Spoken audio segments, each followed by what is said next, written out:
Okay, folks, here we go. Here we go. Let's have a good show. 1B, stand by. Yeah. Yacht, stand. Yeah, Take it. take it. And Take just go it. right now. Go to camera 3. Can 3. you Go put- to the gate. Thank you. Perfect. Just like that. I'll just go ahead. Yeah. Graphics 2 is going to be up for the first. Okay. Take it. Right Go right now. Go to camera 3. Go. Yep. Let's go. Can you Go put- to the gate. Perfect. Just like that. No music. I'm going to hand to Q. Sophie. Wait for it. Wait for it. Wait for it. Radio. Be on radio in the Canal Zone. All right, guys, mic check. Yep. Go ready. Okay, Ricky. Mike. Yep, I am ready. Wait for it. Wait for it. Wait for it. Willie, mic check.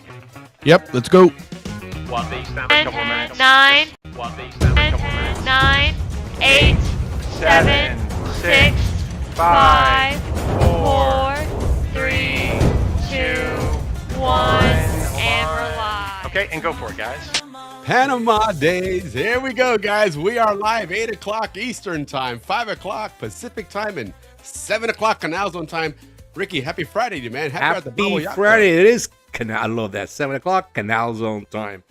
Yeah, right. Yep, happy hour. Let me wet the whistle here before I get started with tonight's show. Welcome, everybody, to our weekly happy hour at the Balboa Yacht Club. It's a Friday night podcast that brings you the Canal Zone right to your living rooms. And we love chatting with you regarding our history, our towns, soon our architecture, our construction Looking days. forward to that, man. Looking forward to that. Me too. All that. And not only that, we tell you all about what's going on in the social scene within the Canal Zone community. Thank you, like always, for joining us. It's a place where we always say everybody knows your name. And that is a fact. Listen, guys, thank you. We have a great show tonight. Willie and I are going to be presenting you with some great stuff. Yeah. Cheers to the Salud. eighth wonder of the world. Yes, indeed. It is a great show. And cheers to you, Johnny McGee. Hope you're safe out there wherever you are. Johnny McGee, you never know where he's at. Johnny The other day, he McGee, sent brother of the video show. Of showing the crew compartment on his flight, on Delta flight. I forget from where it was, but it was going out to South Korea on one of those new A350 Airbuses. That was pretty cool, man. So, but yeah, salute to you and everybody else, of course. And what Ricky was mentioning just a moment ago, guys, the whole architecture thing. Next month is we're going to start a new monthly segment about the architecture in Panama, because, you know, in Panama, especially the zone in particular. Canal Zone. I mean, we are going to cover 1 billion specific that's in Panama. I would have to guess it would be the train station. No, actually, the French building. You know, when it was the French Canal. right, Building, right. did it- Well, but you also did it want transfer over to us. Remember, because the original Panama train station in the Pacific and in Cologne We're was in the Panama. yeah. No, the list is long, guys. Well, we got a lot of architecture to talk about. Yeah, and that should be a good show. I'm excited for that, because it's something that as you guys know, you know, and I always joke around, you know, Art Vandelay, and the reason I do that obviously is a Seinfeld reference if you're not familiar with it, but George Costanza always wanted to be an architect, and he always used the Art Vandelay was the name that he threw out there. But Ricky is an architect, right? And so architecture is big. It's in my DNA. Learned it in 8th grade in Kurundu when I started. Until today, I haven't stopped. Yeah. Mr. B. Boating, haven't seen you, but thank you. Thank you for joining us. Hello and welcome. Yeah, I know it's and again, I'm excited for that, because the architecture in the Canal Zone was very unique. It wasn't as varied as what you're used to here in the United States, or for that matter in Panama City itself. It was very regimented, I guess you could say. There was just no a few different frills, but styles. you know, it's coming back. Architecture today is no frills. Same thing, you know, just Right, like right. the art. just Well, it like was back in the it day. was built for efficiency, as we've learned, especially in the 50s. They switched to, you know, a different type of construction and stuff that was designed to better handle the weather and the elements and whatnot. But it was a unique style, and Edith Barkowitz Crouch put out an incredible book, The Architecture of the Panama Canal Zone. Yes, and a lot of our information is coming from this book. Yeah, it's a massive book, guys. It is just like a gigantic book, but it is just the absolute, if there's a collection of books that you need to have, the true Zonian book collection, right? What's the one, the famous one of the canal construction? Not Path Between the Seas. Yeah, Path Between the Seas. I always say that's Caused one. so much trouble for us. Anyways, does, it is a good book. It is a good book. It's considered a standard when it comes to understanding construction of the canal. There's some areas in there that are, have some opinions that it's, but notwithstanding, that's one of those there. And this book here is certainly one of those books, right? That it's a must-have book. If you want to have a true Zonian collection, go online and find that book and order it. It's kind of pricey, but it is a book that you It's will not be able to worth put it. down because it's Coffee table book for sure. 100%. Great stuff. Yeah. Anyways, the first building I'm going to talk about is the Tivoli. So guys, get ready for that. But not only the architecture, all the stuff that was going around, Willie, at that time, where the Tivoli was located, where Kurundu is, like Frangipani and what's that one going the other way was International, I guess it was called. Yeah, well, that was that area where Shaler Triangle was. Well, that was the elite part of Panama. Correct. That's where all the, like my parents hung out in that area. So when I talked to my mom about it, I said, hey, Mom, did you ever go to the Tivoli? That's like, oh, yeah, that was all part of it. That's all in our neighborhood. So it was like Panama's elite and the Canal Zone kind of all hung out in that area of where the Tivoli is. Yeah, like, no, it absolutely was. It was where amazing. today we look at it like, it's across the street from a very, rundown poor area. Yeah, rundown area, but not really a rundown, but you know what I'm saying, like a workers area and whatnot. Sure. But on the other side, which we grew up with that Korean area being, again, even lower, really, really scummy. But at one time it wasn't. It was like the elite part of Panama City. Sure. It's where Panama City first started coming out of Casco Viejo and Santa Ana and where Las Centrales. Well, and just in the Canal Zone itself, going back to what we're talking about doing this segment of architecture, Balboa itself, which is considered the hub, the capital, one could argue, of the Canal Zone, went through a massive change. We're gonna do a study on the piece on the layout of Balboa. It was, and to me, the most impressive thing about that entire change was that it wasn't just tear down houses and put new ones there.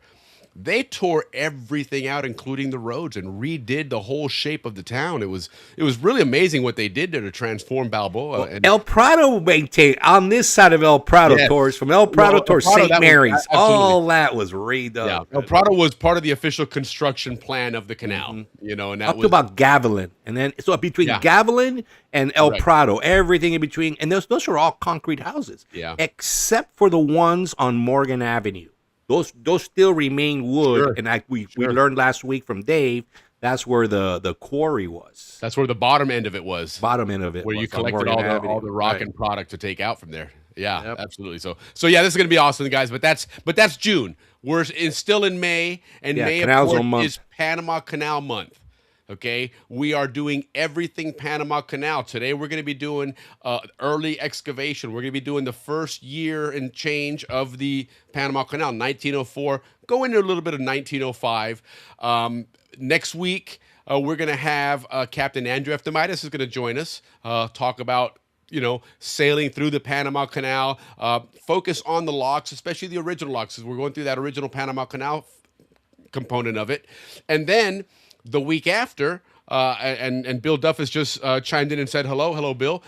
Jim Duffus will be joining us talking about the Gatun locks. Because the Gatun locks, unlike on the Pacific side, the Gatun locks took you from sea level to lake level all in one shot. Right, you went up through 3 chambers there, whereas on the Pacific side, you hit Miraflores, you went up a little bit, you kept going, hit Pedro Miguel, went up further, and then you were lake level. It was different in Gatun, and so he's going to tell us all about that entire operation of the Gatun locks, and then following that, then the last week of the month, we're going to have the Cohen brothers, David Cohen, who's a tugboat captain, and Maurice Cohen, who works for a canal supply company that supports shipments and vessels that are using the canal. In fact, when the that was a big component of the Canal Zone too, was all those families that had those side businesses. Yeah, absolutely, absolutely. And on La Boca Row was a couple of those companies. There was some there, and remember we had I think it was the class of '89 Oh yeah, from the other and side. Bernard Joseph from the Atlantic side, his family was part of those shipping Part of those, agents. yeah. They were British and whatnot. But Maurice and his outfit, they were involved with the Nimitz. When we saw that a couple of weeks ago, the Nimitz was in Panama, and remember they had that big dock section attached to the back of the ship. That's his company that does that stuff, that sets up those docks and sets up different things to work and supply with the ships, repair them, and all those other things. So, again, it's going to be an entire month of everything Panama Canal. And again, today we're going to start with some construction stuff. But before we do that, of course, we're going to have some announcements of some things going on, reunions around the corner. And then Ricky's got some really cool bochinche, some stuff going on in Panama, because there's all kinds of crazy stuff going on in Panama. Yeah, it's interesting. Yes, Mr. Ansus. Yes, it's not the same design, but it's very similar in concept. With the veranda, the enclosed porches, and of course the fans. Yeah, functional to move the air around, which is the tropical thing. The Canal's own architecture, guys, was known as early 20th century tropical architecture. That's the style. And here's something interesting. You mentioned that you're going to start with the Tivoli there. And Daniel Koklicher is mentioning here that he stayed at the hotel in March before it closed. That's awesome. I don't honestly, other than pictures, I don't remember it as a kid. I don't. And obviously it got torn down when I was much younger. So I'm pretty sure I never stayed there.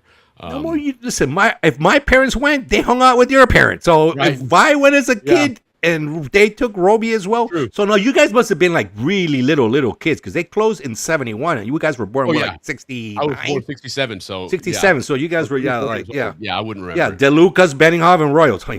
Yeah, that's true. That's true. So my mom said, they took us for a couple times, but you're right. I truly don't remember either, man. I mean, I kind of remember, but I don't remember at all. Yeah, no, we were at that age where that wasn't something that we would. Because it was Sunday. It was either somewhere you hung out or you're not going to remember it. Right, it was Sunday, right. So you either wanted to watch football or go to St. Mary's Church at 6, because that was another big thing for the Balboa kids. Yeah, no, absolutely. The 6 o'clock mass. Yeah, so especially if you played for the Rams, you had to sit in the back left for the organ. But Daniel, the third week in June is when we do our architecture. So stay tuned for that, because like Ricky said, he's going to be talking all about the Tivoli. That should be a very interesting. I got some great pictures, great stories, some floor plans. I got everything. Yeah. Who the contractors were, how they got the materials there. Oh my God. So city planning, neighborhood. Forget about it. Yeah, no, that's all Ricky's alley there. So he's like a pig in shit putting this thing together. Yeah. And I'm gonna have always gonna have a guest with me too. The first one's gonna be Mr. Juan Posada, who's a historian of Canal Zone architecture. Very much is. So it's a great fit. It's a great way to kick it off there, because it should be and I'll bring some artists on too. Yeah, Matt. Yeah, Matt Tomlin. Yeah, it would have been great to have Al Sprague on, who actually joined us last year, and that was a great, actually 2 years ago now, almost a year and a half ago. Great interview. If you didn't get a chance to see that, guys, it's September, I think, of 2024. Wow, was when he joined us. That's a long time ago. Yeah, it was, man, but it was a fantastic interview, because it was all about Al Sprague's childhood, growing up as a Zonian, and of course we talked a little bit about his art, but really it was about his life as a Zonian. And let me tell you, I mean, if there's ever a textbook Zonian, he checked off quite a few of those boxes, absolutely. When we do talk about his art, though, Willis, when we bring his daughter on and his grandson, and then we definitely get into the art part of it. Yeah, well, and recently, the anniversary of his passing just very recently. So I know they've been having some specials at PanamaArts.com. So check them out there, and they've got some. I'll put it up on the banners as we go as the show goes on. Hey, Mark Cicero. Yep, happy Friday to you. I'm gonna get that out to you. That link. I'm still tweaking a few things on it, but it's working really good. It's something I put together to help build videos, AI videos and stuff. But hi, Lori. Good to see you, Lori. Happy Friday to you as well. Feliz Viernes. Yeah, certainly. So, but let's talk to Herb Albert and the Tijuana Brass and get some community announcements and stuff going here. SCN Television presents K Pasa. And now here's this evening's host, Army Sergeant Bob Foster. Good evening and welcome to K Pasa. We've got two guests tonight. First Sergeant First Class Jim Webb. Sergeant Webb's with the 227th Military Police Team. There you go, man. So anyhow, the this week announcements are kind of short. We're just reminders. The Pan Canal Society reunion is around the corner, guys. July, second week in July this time. It's the 8th of July as opposed to the 4th of July weekend.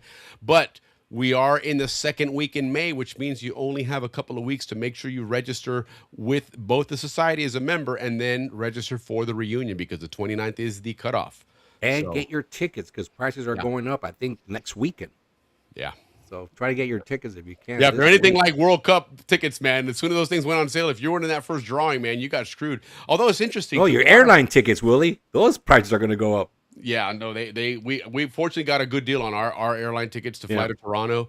But tickets were, we got ours, face value because I was fortunately got picked in the lottery. But I mean, they went up like 3 and 4 times, for games that are just really small games. But interesting thing in Canada, they just passed a law that said you cannot sell them for more than the original price. Face value. Good.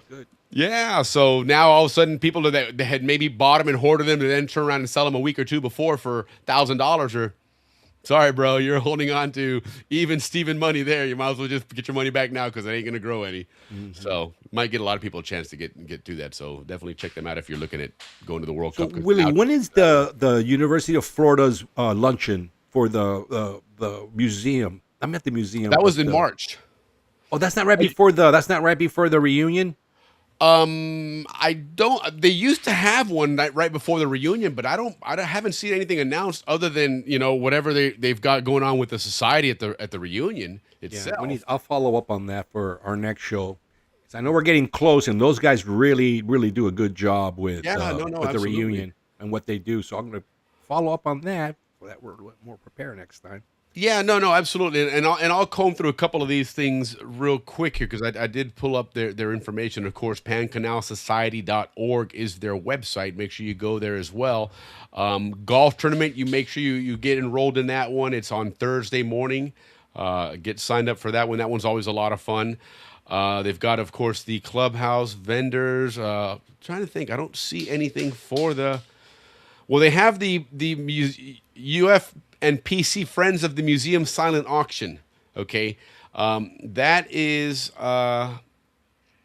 it's during the vendor hour, so they'll have more information there, of course. And you definitely want to check out that museum. It's a great stop anyway because there's a lot of nostalgic items there that you look at. It's just And what they do for the Canal Zone history is incredible. Yeah, 100%. But yeah, it's going to be a great reunion. These guys have put together a lot of stuff here. The one big change that Ricky likes to talk about a lot is Saturday night, and that's what he mentioned. Getting those tickets is for that Saturday night Tivoli soiree, right? Because that's a really, really, really big deal. They're going back to the old style, which was dress like up the nice Tivoli and nights. warmer. Yeah, which makes sense, and which is a like great Tivoli name for nights. Tivoli soiree. Which, in fact, that'll be great to maybe when you do that episode, since it's a few weeks before the reunion, it might be great to have somebody from the society on to talk about that soiree and the Tivoli, since they're going to be front and center there talking about it. So Perhaps get Kelly on. I like to get Kelly Moe on. Yeah, for sure. But make sure you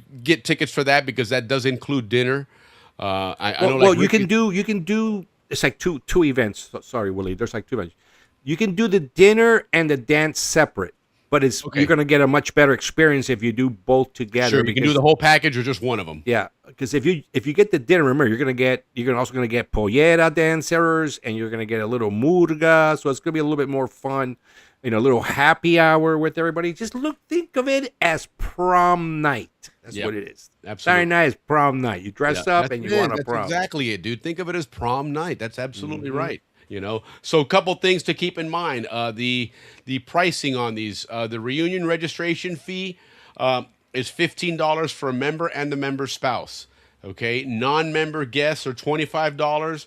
The Chagres Golf Tournament is $80. The Grand Tivoli Soiree, 6 p.m. to 1 a.m. So that's a long time, guys. That's the whole package, including the ball and the ticket. Is $90. If you want to just do the ballroom, is this children 12 and under only? It's $45. If you want to do just the annual ball itself, it's $20 from 9 p.m. So you don't get the dinner out of that. And again, make sure you get this taken care of before May 29th if possible. Doesn't mean you can't do it after that, but You know, I mean, you can actually because show it up is a day of big the reunion. ballroom. So yeah, I'm Well, sure it is, there'll be and you know, when you show up at the reunion, there's opportunities, but some of these do have, you know, capacity control. So you may be able to show up at the reunion and register as a member and take part in society functions and everything else.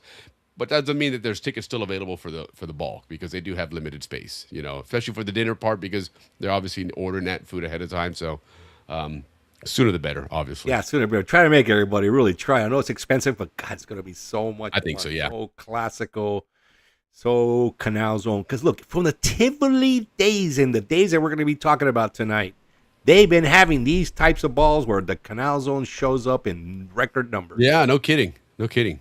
Yeah, no. So it's and listen, man, it's Thank you. like Ricky said, it's gonna be, you know, a lot more. Almost think of it like a prom, especially the graduating classes, class of '81, class of '86. You know, do a redo of your prom. 76, You know, yeah, exactly. Class All the 76, those guys show up in force too. That's a big class.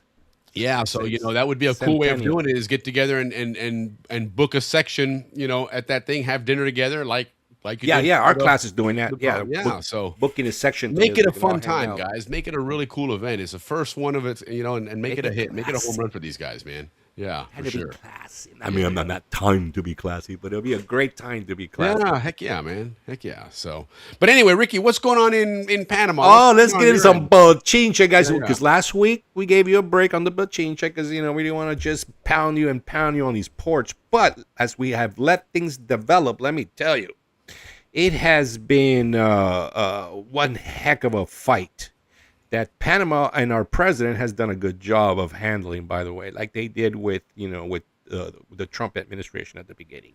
Very peaceful, very neutral, and, you know, non-escalating. So a little recap. You know, there was the ports, right? There was a little corruption, a little influence, a little no pay, which cost a lawsuit, right? And the Panamanian Supreme Court said this is unconstitutional. You know, you guys owe like a ton of money. And then started escalating from there. The Chinese got quite upset about that. And they, you know, their escalation was suing Panama for $2 billion. Then they threatened MSC and Merck to get out of the ports. Then they started flagging all the Panamanian. I mean, they started detaining all the Panamanian flagged ships at ports, where normally they would detain for inspection 3, 4, 10 a month of the whole entire Panamanian flag, you know, ships, maybe 10 to 12 a month to inspect. Now they got up to like 110, 112 a month. So it was an obvious escalation and caused a lot of problems. Now, when they did that, Panama decided, well, listen, we do have to let China know that, you know, we have to de-escalate. So 11 aligned nations, what I mean by aligned is Panama has a neutrality treaty with about 40 countries. That's it. Well, out of those 40, 11, including the United States, you know, stood up and said, hey, look, you know, you got to keep politics out of world commerce. And so China has kind of taken now that message, and they have de-escalated now. And they say, okay, we'll go fight this in court. And of course, this has brought on a lot of changes for, like, let's say Panama.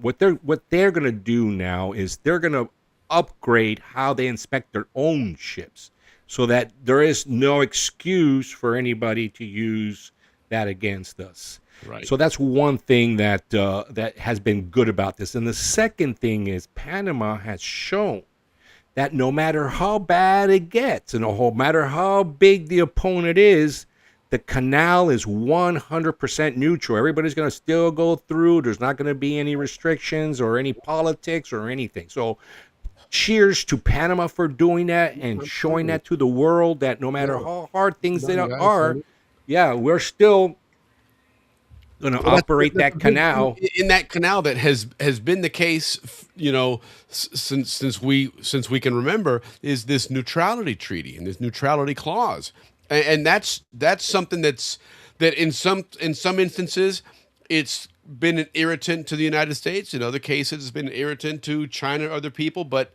the fact remains that Panama, the canal is considered such a vital waterway to the world that in spite of it being all 100% within one country, a sovereign country, and obviously having the backing of another big superpower, it still has that neutrality component of it that says, hey, I don't care what flag you have, you're allowed to go through that canal. Yeah, you know?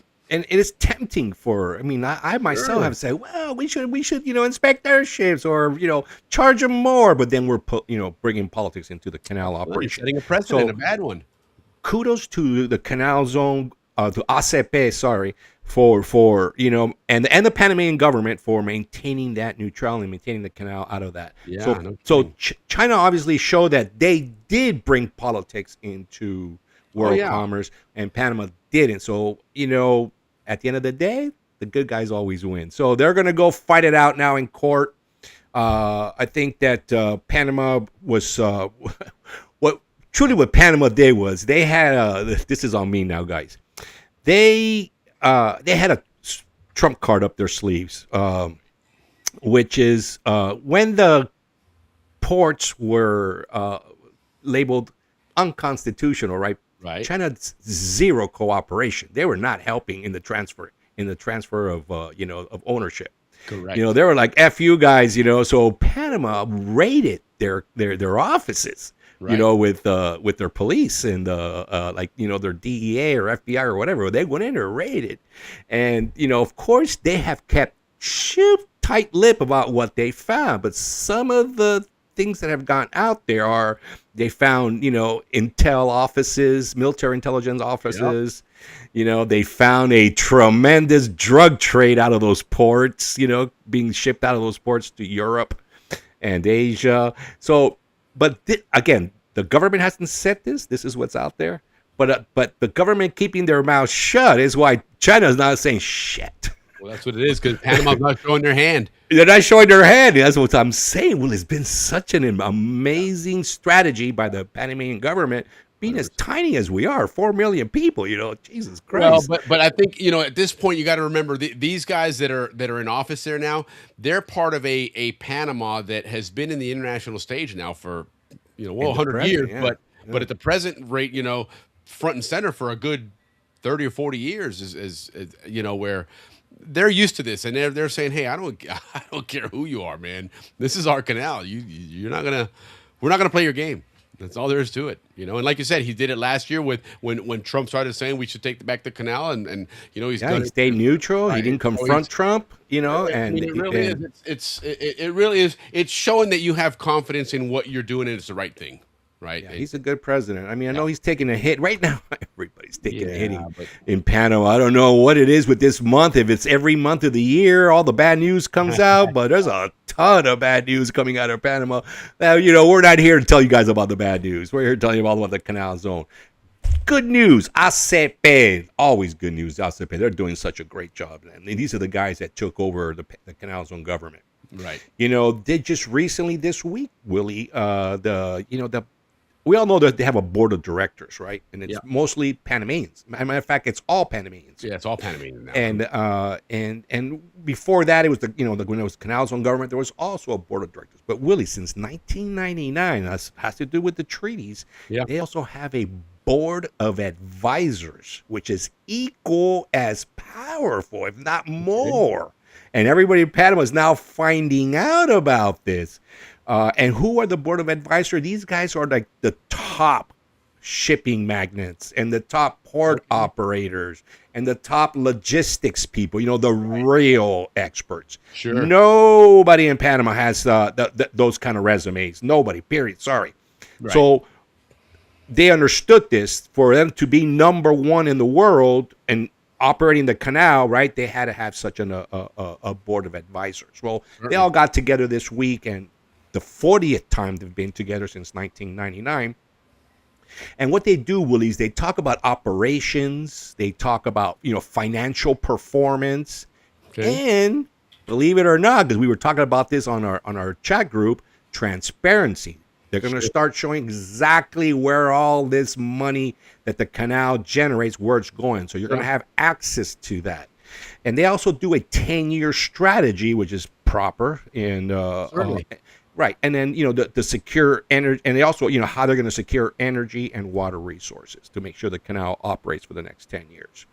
And of course, which caught my attention, Willie, one of the most important parts of this meeting was, how is Panama going to supply the labor force for all this, development? And of course, similar to what the Canal's own government had in the apprenticeship program, Panama also has that. Right. And so they talked about that and how that is up to date, and they're doing a real good job, like the Canal's own government did, with preparing the labor force. Every 10 years, they're expecting to rotate them. So that was an amazing thing about, the Board of Advisors being completely interested in how Panama is providing its labor force. Right.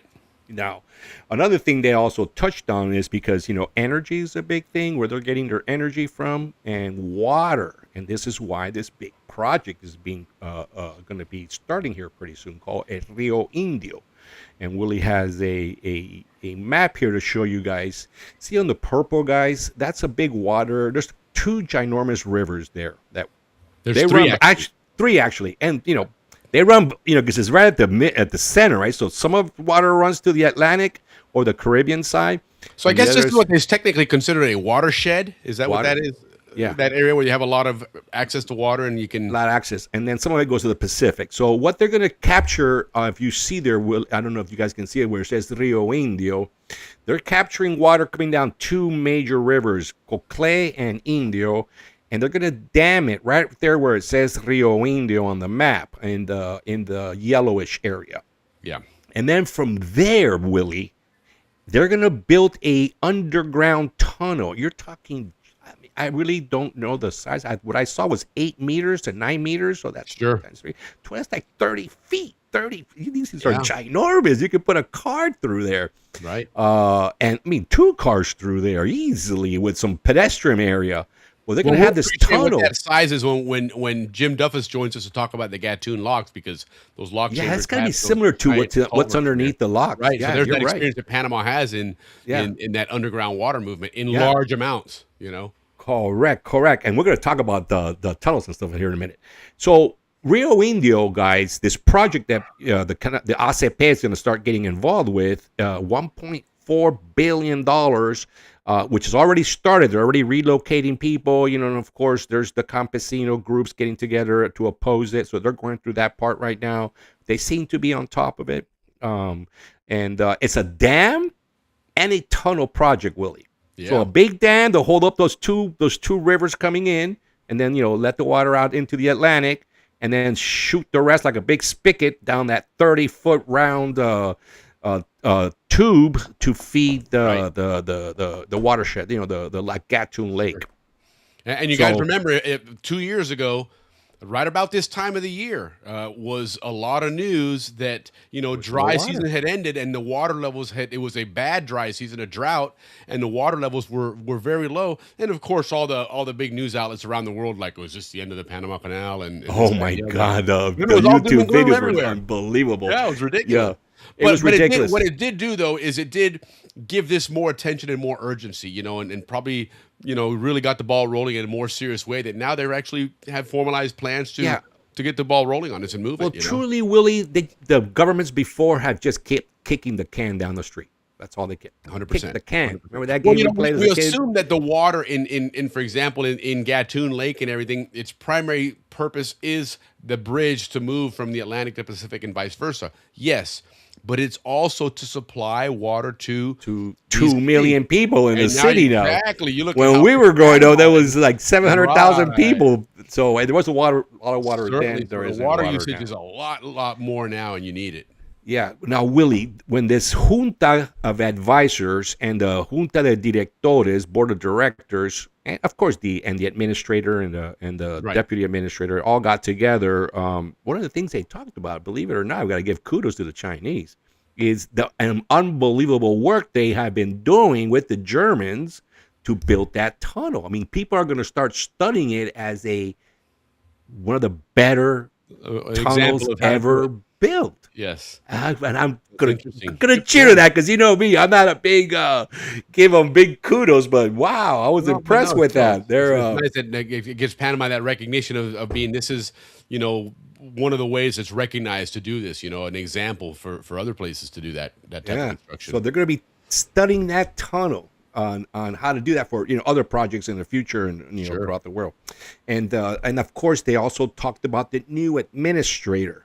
Now this is big news because this is where Panama can shine or blow it. What I mean by blowing it is by bringing in politics into the ACP. But it's such an important position. I mean, it's second to the president, bar none, right? Selecting this admin. There is one candidate that is the shining star. Her last name is Espino. She's from the Torrijos family, and she is the deputy administrator now. Right. Morota Espino. Morota is her husband's name. And she was in charge of the third set of locks. Yes. She was in charge Very of Rio Indio. I mean, this lady, very good friends with a lot of our friends with the Canal Zone community because they all went to Texas A&M together. Right. And not only that, Willie, this is the thing about this young lady. But she's Young lady, she's my age, exactly my age. Thing about her is that she's been working in the Canal Zone. I mean, in the canal, between 35 and 40 years. Right.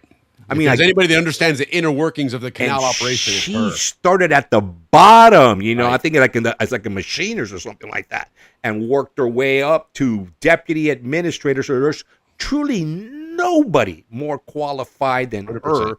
Yeah. Period. There isn't. But who are we? Of course, we don't really know. But that's the whole thing. Now, everybody's paying attention because, of course, Panama might want to bring in one of their own person, maybe an accountant, maybe a lawyer, something. So anyways, the last guy, Vasquez, the guy that's there now, I think he is an accountant. I'm not sure if he's an engineer. Okay. But he has done a very, very good job. And he did come from Panama, and he is an incredible administrator. So kudos to him. But the new one, we're just hoping is this lady Morota Espino. But if it's not, I'm sure they're going to select the right one. But crossing our fingers that they don't blow it because of the importance of that position. And that's kind of what we have there on ACP. But, one last thing, ACP. Two things. Water level, Willie, both the dam and the lake are where there need to be. And we just finished the dry season. So, in other words, they're going to be dumping a lot of water. Right. So, all you spillway people that love to watch the spillway, you're going to be seeing that. Yeah. Because the rainy season's upon us. Yeah. I mean, they've already had massive more flooding. than once this year then. Yeah, they've had massive flooding then right now because of the amount of rain. I saw that. And the second thing is transits, Willie, 41 a day with no hiccups, no problem. They say they can't keep that up, but because there's a need right now, they're doing it, but they have no intentions of keeping it at 41. And of course, we already told you last week or the week before, the cost, if you want to skip the line and get your boat through, and the express lane, the express pass. If you want to get to the express lane, the last guy, $4 million on top of his fees to jump the line. Privilege to jump the line. That doesn't touch your actual fares and costs fees and whatever. Yeah, correct.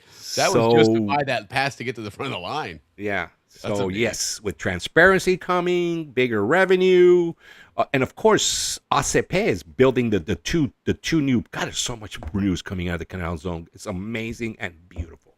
The ACP, Canal Zone government, aka ACP, they're also really going to be building 2 ports, adding 7 million more TEUs to a ginormous amount of TEUs going through Panama, which really puts any wishful competition, out of the picture. Mexico, Nicaragua, whoever wants to compete. There was that article that came out the other day, and it showed that successful transportation of all these Hyundai vehicles across Mexico. And, when you look at that number, it looks like a big number, but it's like 1.4 million. Panama's at 10, and they're going to add another 7. It didn't even hit the million. It was like 790,000. Yeah. I thought it was like, you're right. It wasn't even a million. Like, wow, no. I mean, you know what? It's like, to me, it's like 1 month in Panama. Well, it's like Panama Pacifico Airport, right? You got your 2 or 3 little jets that fly in there, and then you got Tucumán. You got 100 gates there, and you got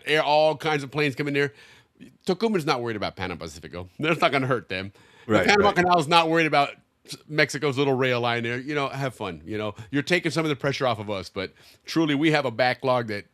Right. Cars is one thing. We have gas and petrol that get through. But even that, Willie, they're building the gas duct for that.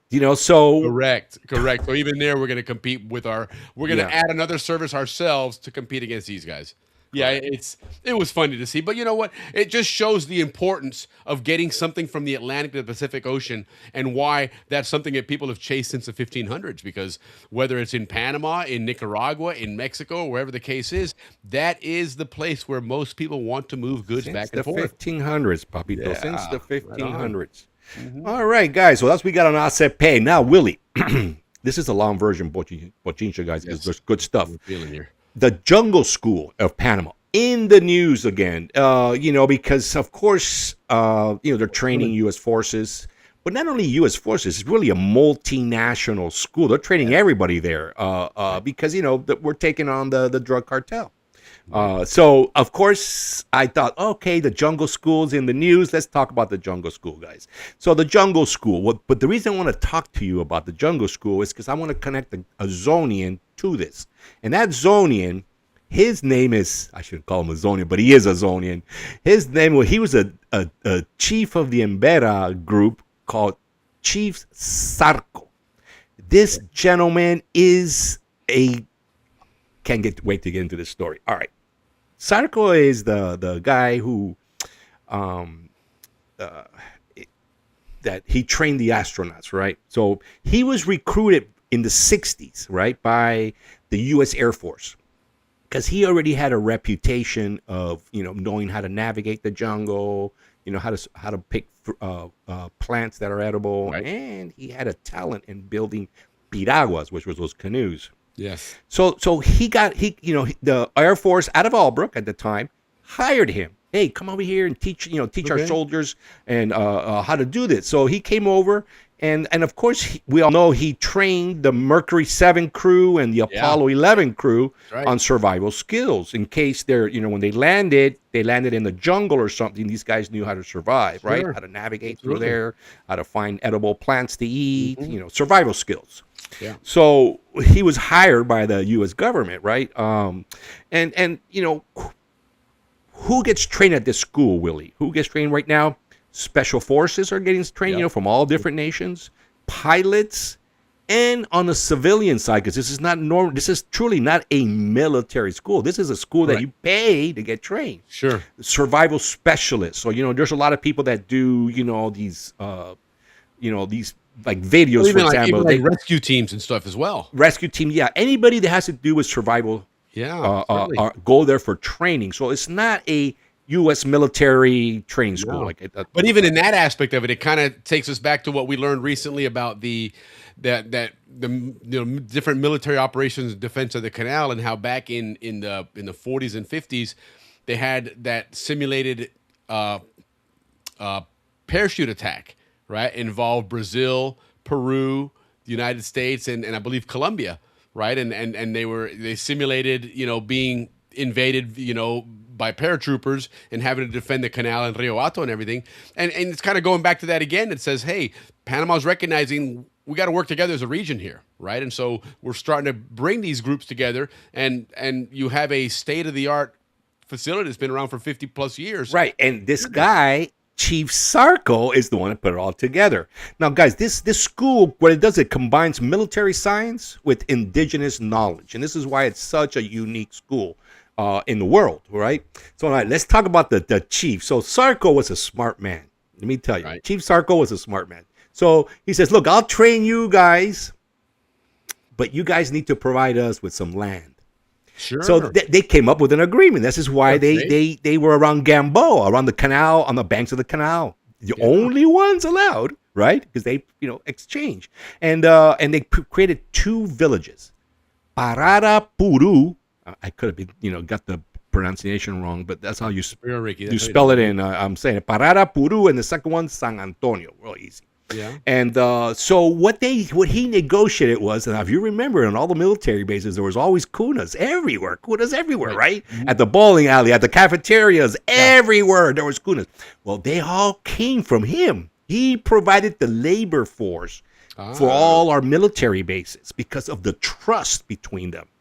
And so he was known as Mr. Palanca. You went to him for whatever you needed. That was him, and if you look in the dictionary, Carlsberg dictionary, his name, Sarko's in there, and they call him Mr. Palanca.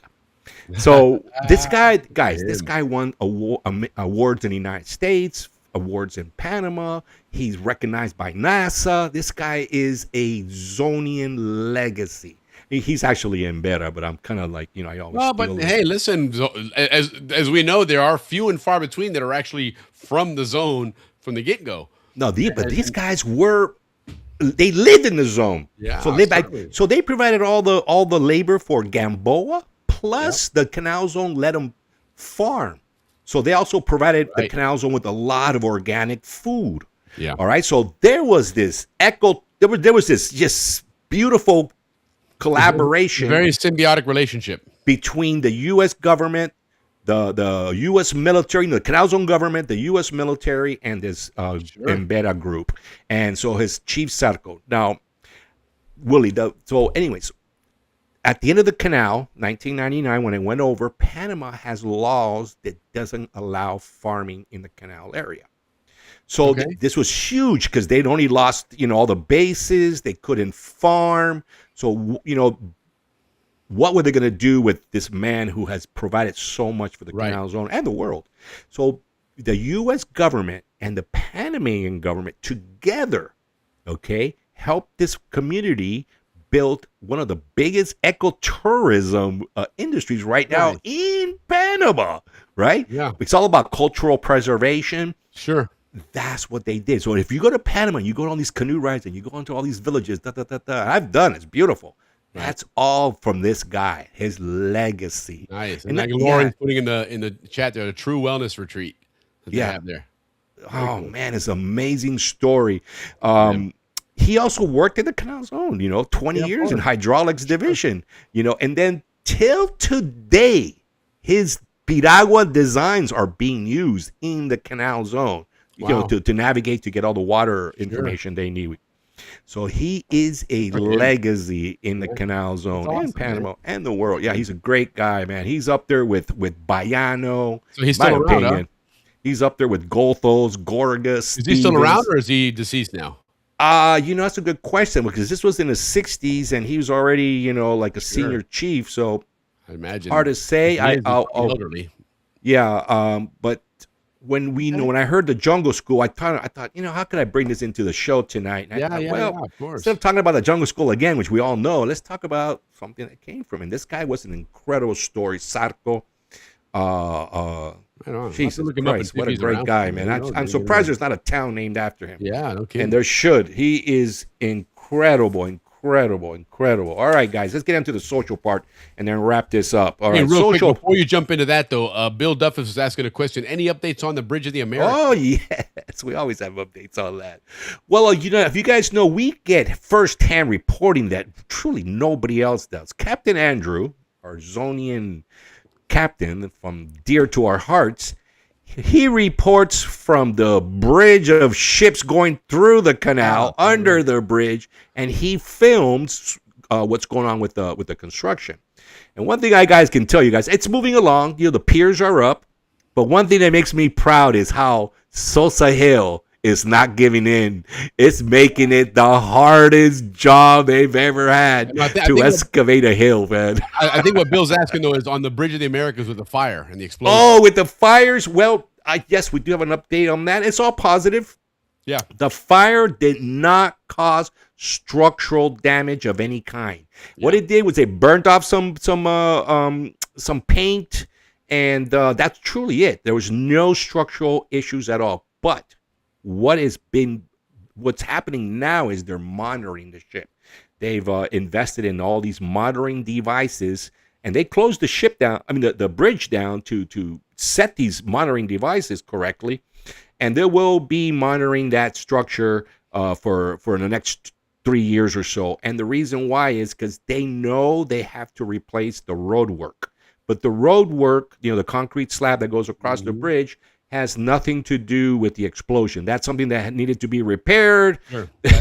They brought the material. They stole the material. When you see anybody shooting video when they're crossing the bridge, it looks like patchwork. I mean, it really you can see down into the. You see holes. I think they patched that, but we've seen videos where you can see the hole, you can see the water underneath. Right. So it's and it's interesting because obviously the fire, and it was a big deal, right? And it happened.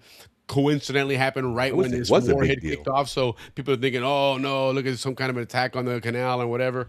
But that's right. At the same time, right? All of a sudden, the conspiracy theorists were out there. The tin hats came on big time. But you know what it did do is it put eyes on the bridge. Put eyes on their bridge, and now there's more attention being brought to it, and so therefore it's going to get the fix up that it needs, because there was a big scandal. We talked about this about a year ago, that there was a lot of steel to repair that roadway, and they stole it. It was all put out there by Coker or Kobe or somewhere out there. They had it all stored, Veracruz or somewhere, and it got stolen. And you're talking, tons and tons of that was purpose built or manufactured and brought to replace for that bridge. And so there was a lot of talk of saying, well, what happens if this thing becomes structurally unsound?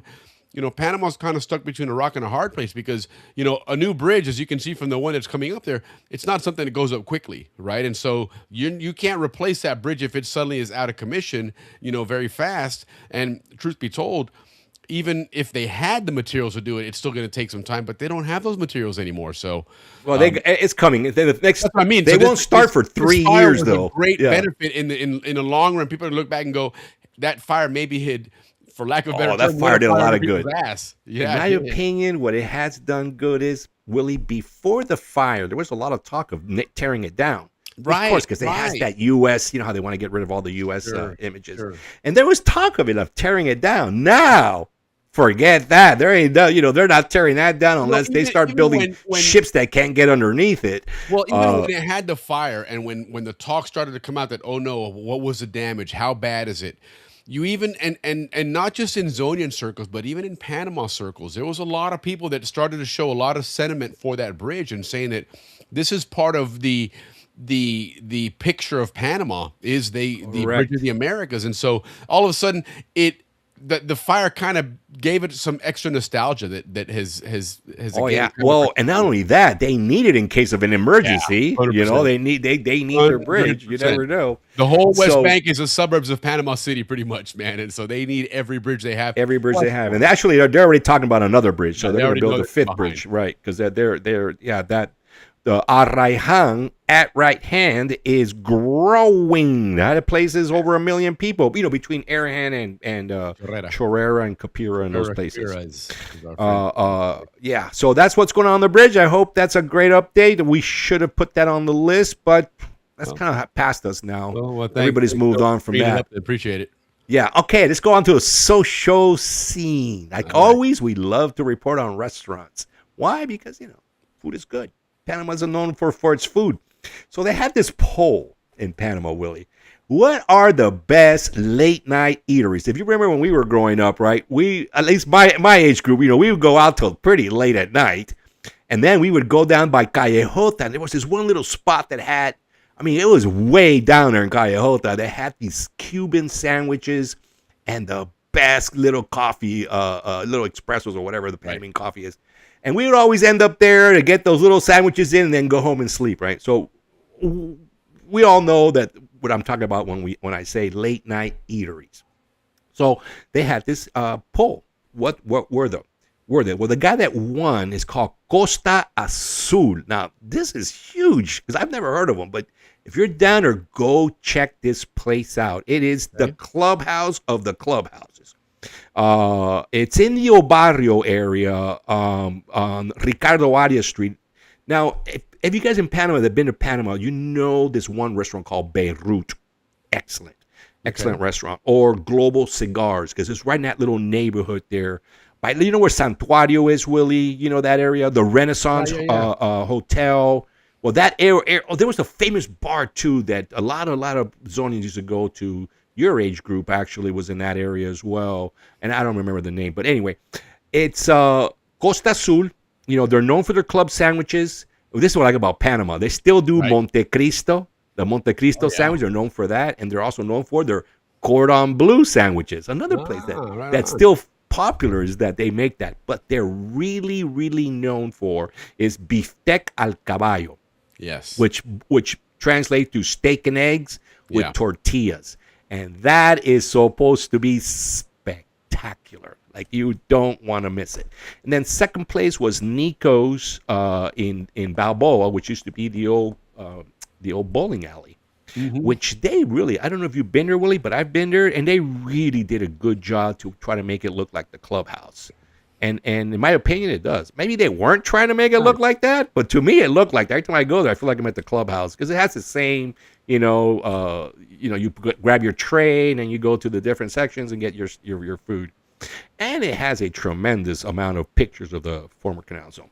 Okay, right. So, so other restaurants that we promote on this show, always Austin Mama's for your steaks, your barbecue, ran by Americans, won awards. The embassy has given awards. It's really a great place to go.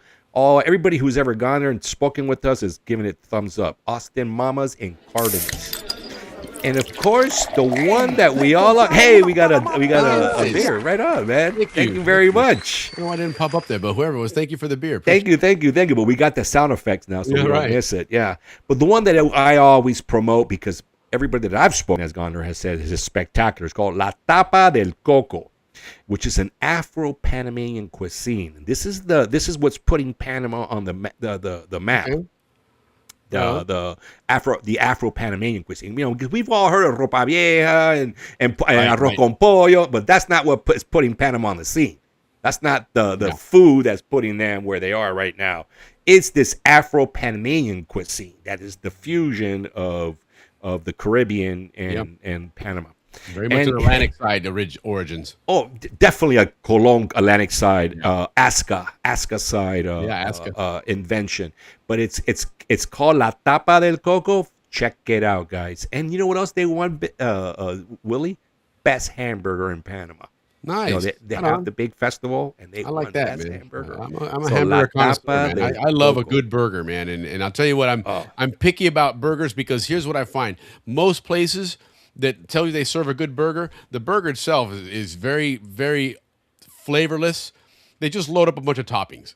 You'll put guac and this and some sauce and whatever, and all your flavors in the toppings. But the burger itself doesn't have any seasoning. It's the most basic thing when it comes to cooking. And so, man, I love going somewhere and I'll get a good burger and I'll compliment it because unfortunately the norm seems to be the other way around where you don't flavor the burger, you just throw all those. I know those smash burgers, you don't flavor anything. Yeah. La Tapa del Coco, guys, highly recommended by this show. Yeah. All right, last but not least is expat news.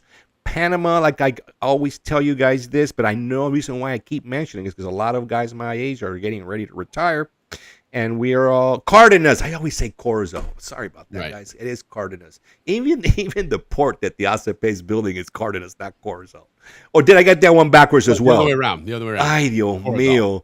All right, I'll stick to architecture and Bochinche. That's where the Panama Railroad now for passenger traffic starts. Yeah, correct. That's the last stop. Doesn't go all the way through to Balboa and Ancon. Yep.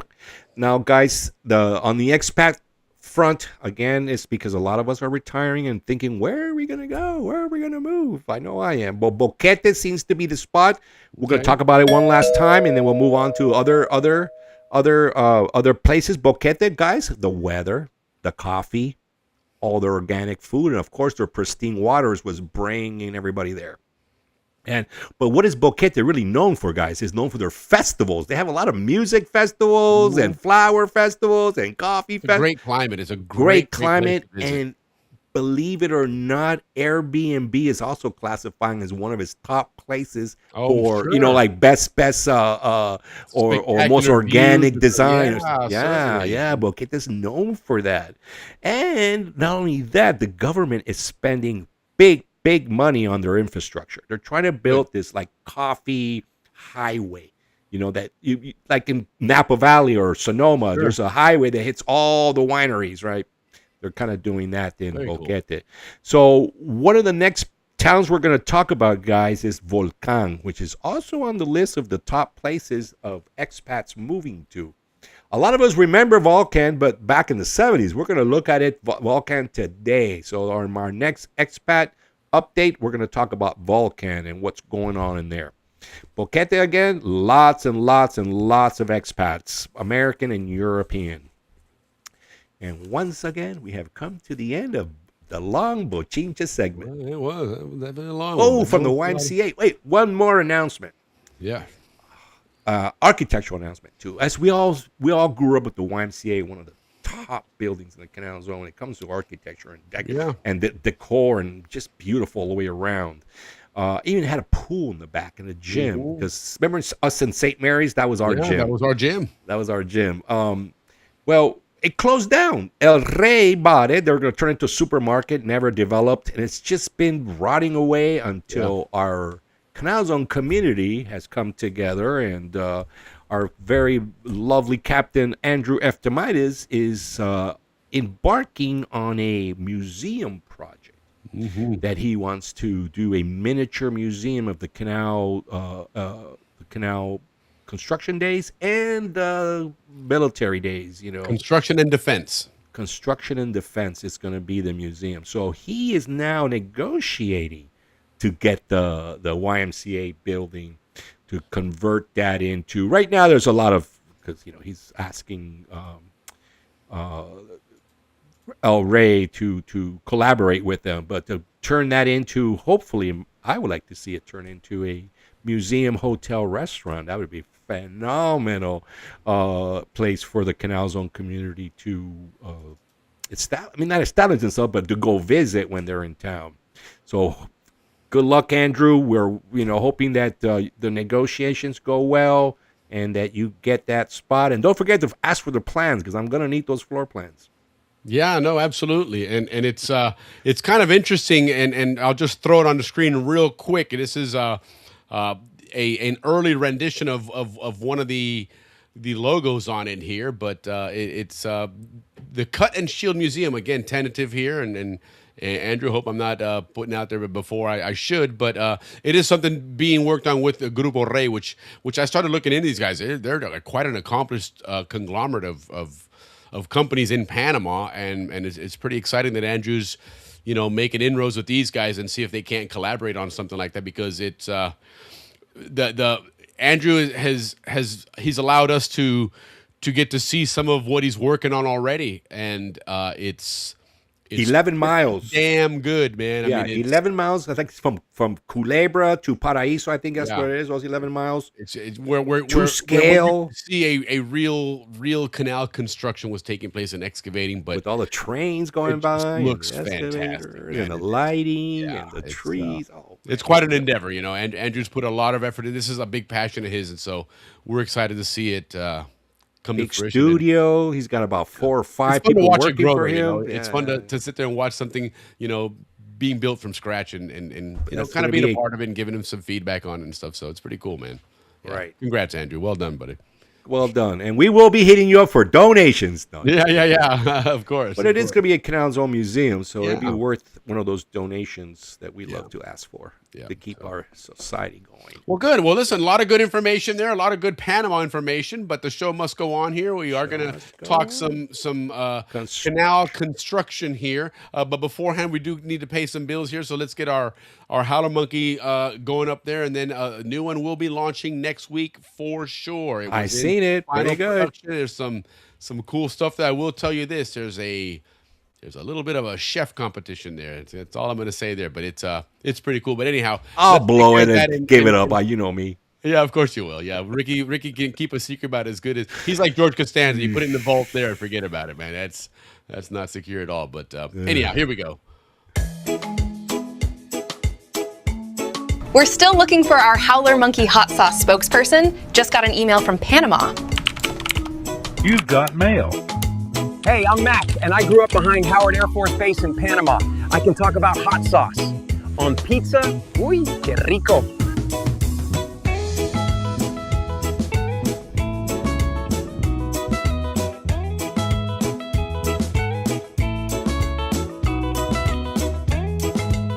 So I just miro la camera and say, I'm Mac. I grew up in these trees next to Howard Air Force Base. Hey, are we really going to Napoli?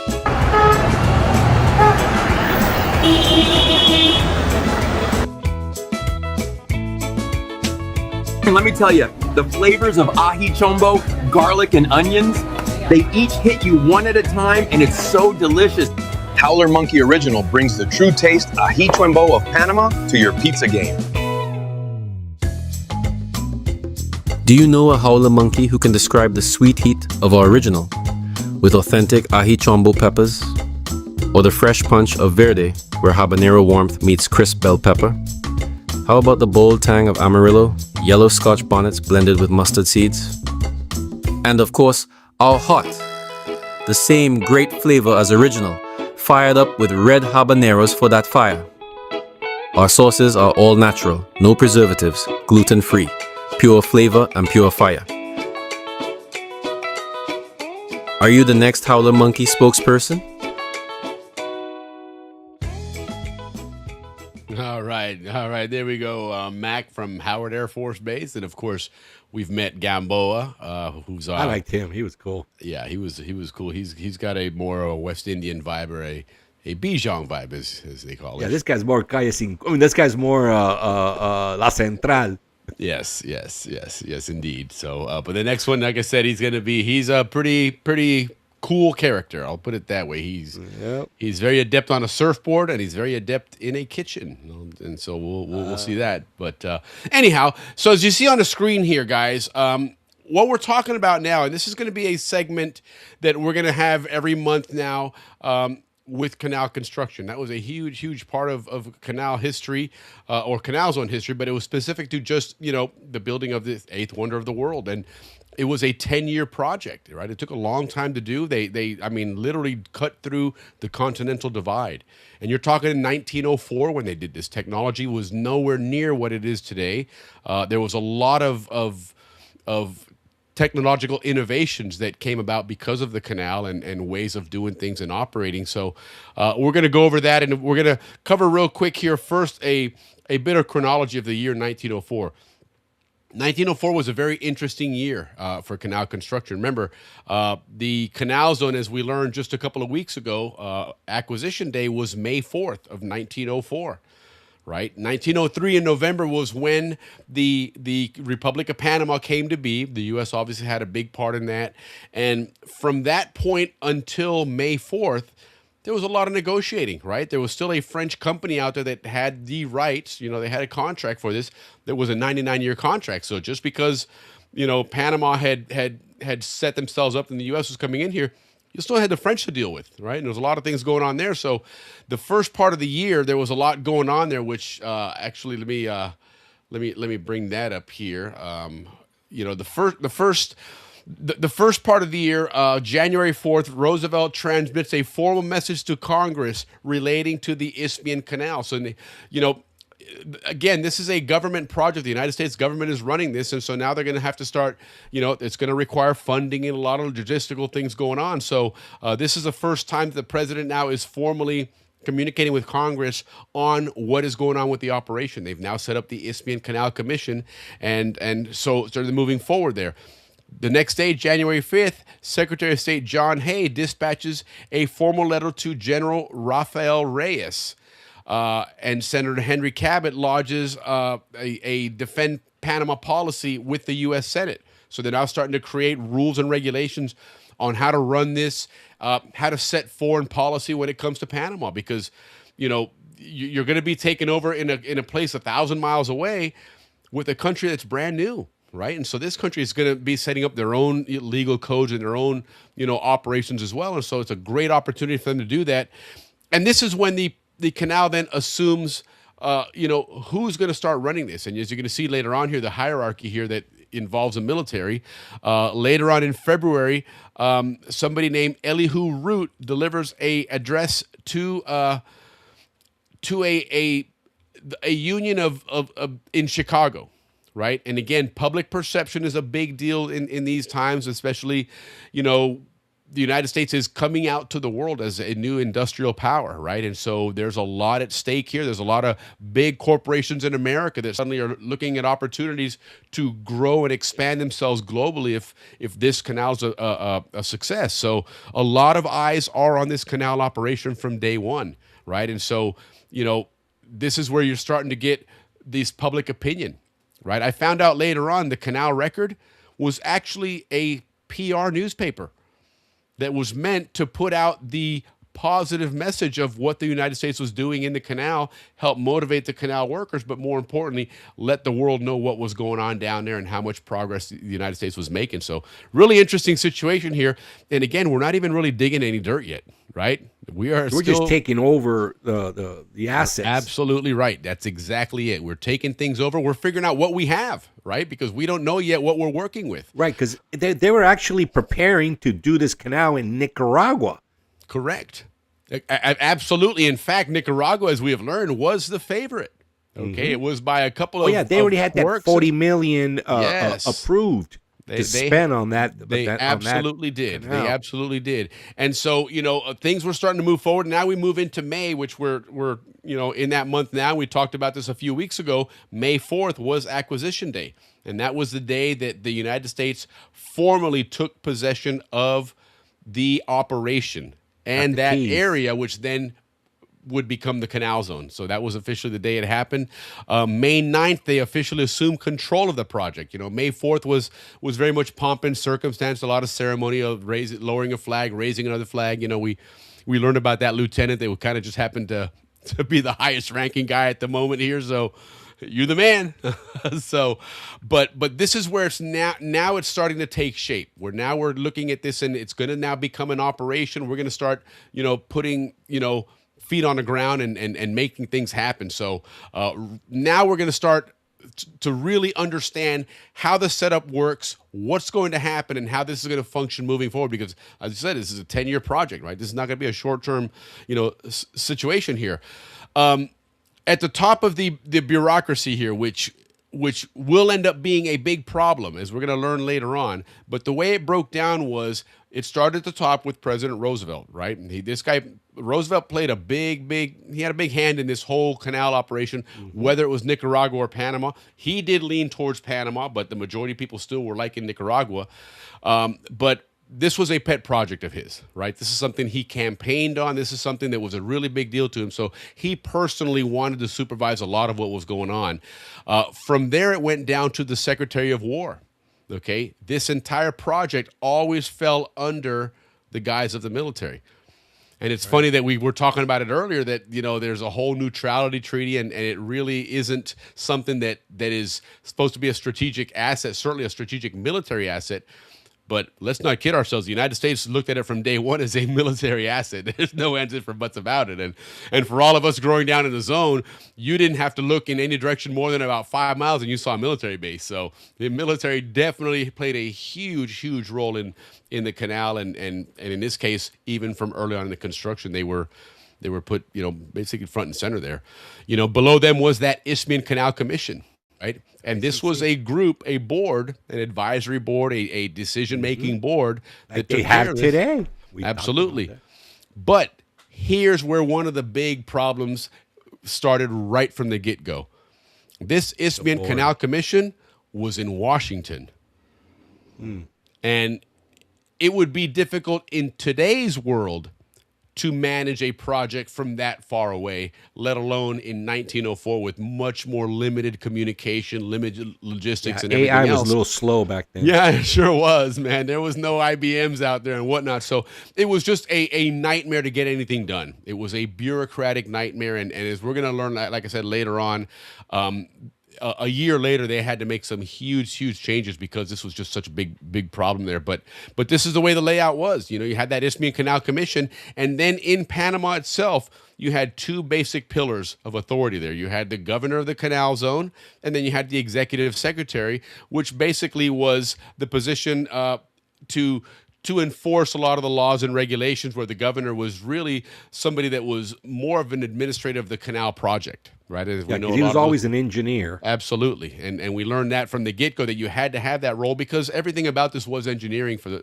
at least for the first 10 or 15 years, until you had a functioning canal and a government and a system there. But it's going to be interesting to learn here later on, how the infrastructure itself was built, right? Because we started doing a lot of things here, but we were really laying the foundation to be able to successfully build a canal down the road. We were learning a lot of things as we went, but we did know a couple of things, and we did do a couple of smart things here. This one's really interesting. It started back in February, where the early legal precedents were established, right? You had now a zone that was administered by the United States, right? They had a perpetuity lease. We know it was 99 years, but they had a perpetuity lease, and they basically were going to set the rules in there. But as we all know, growing up in the canal zone, it literally was just the name of a street was the border. There was no fences, there was no gates, there was no walls, and so you really had a very much a blending of the two cultures very easily. And so part of what they had to do was establish laws that respected both countries, right? And made it something that could be functioned with. And that's what they started doing here. On May 9th, there was an executive order that mandated the Civil Code of Panama is continued in force in the canal zone. Because you had a lot of people coming across, not as many back then, because they did have a very much a divided, workforce, I guess. But eventually, certainly when we grew up there was a lot more free movement of back and forth between Panama and the United States. And so it made sense to have overlapping, legal codes, right? It just really, really made sense to do that. And then here's an interesting one. I didn't realize this until doing this research for this segment. July 4th, we know it as Independence for the United States. But guess what? That's the birthday of the Canal Zone Police. It was July 4th. Right. That's when they were established. So they set them up. They took a bunch of people, former Army. I think 90% of them were former Army because of obviously the structure, the discipline, and everything else. And it made sense to get something new, started out there. And then the other big piece. Well, your dad is an example of that. He was former 100%. Air Force. Yep, yeah. That's exactly right, 100%. And a lot of other folks that did that went from military to the Canal Zone Police. And then even, like, for example, my brother-in-law, he served in the Army as an MP, military police, and from there he got out of the military and joined the Wisconsin State Police. So it makes sense, right? One is a logical step for the other. But the other really big thing involving law enforcement and the Canal Zone, which was really, really big in establishing the Canal Zone, was on September 3rd, they put in a new penal code for the Canal Zone. And one of the biggest pieces of that penal code was the convict clause. Okay, and the convict clause basically said that involuntary servitude, right, in other words, labor, was authorized as a punishment for crimes. Okay, and what they did, the labor that these guys did, was basically build the infrastructure for the Canal Zone. The sewers, the roads, they laid out Balboa, they laid out all these town sites. That construction was not done by the canal construction workers. It was done by convicts. And part of your sentence was to build the Canal Zone.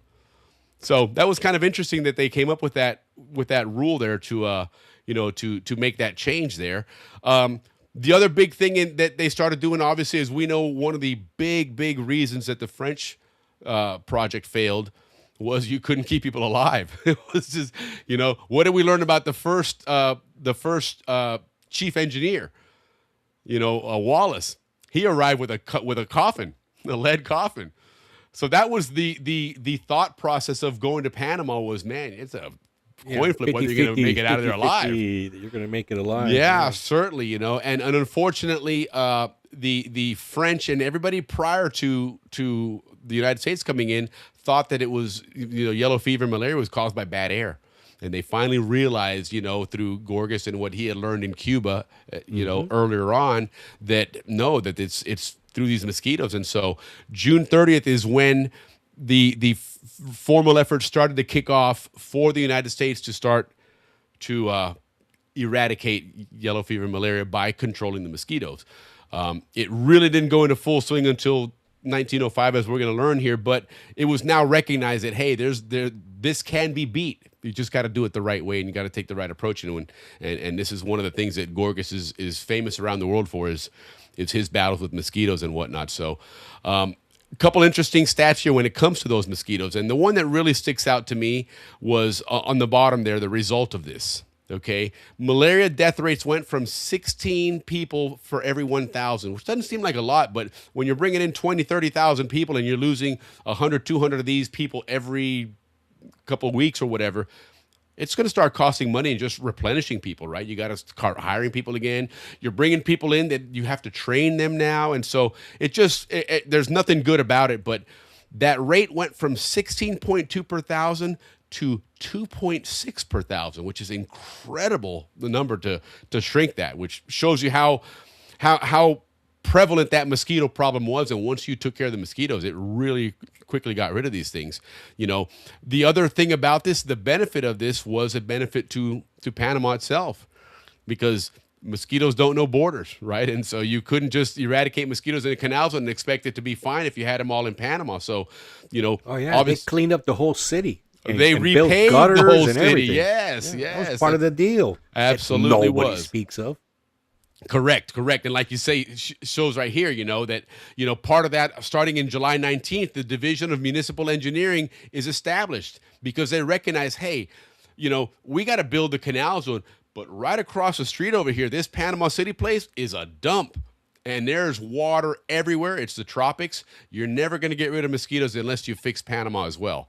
And Panama was in no position to do that. Heck, they were just born, right? They're just a brand new country. They don't have anything to set that up. So, you know, a great benefit to Panama here was that it really, you know, it allowed them to kick off a new country with a great capital and with a great infrastructure already built in. Yeah, the part of the transaction was also to fund the Panamanian government. I think it was like 10 million.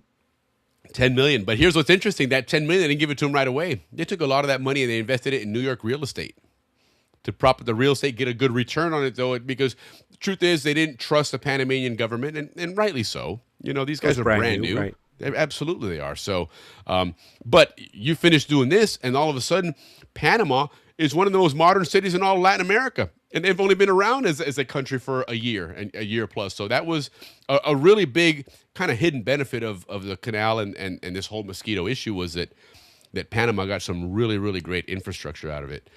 Then in November, something interesting happened here that we didn't really pay attention to and didn't really know this had already happened. You got me by surprise when I saw this on my notes. Did. I'm like, sure what? Did. So as you see on the screen there, of course, you see Panama and you see the United States Marine Corps emblem on the bottom there, and you see those ships there.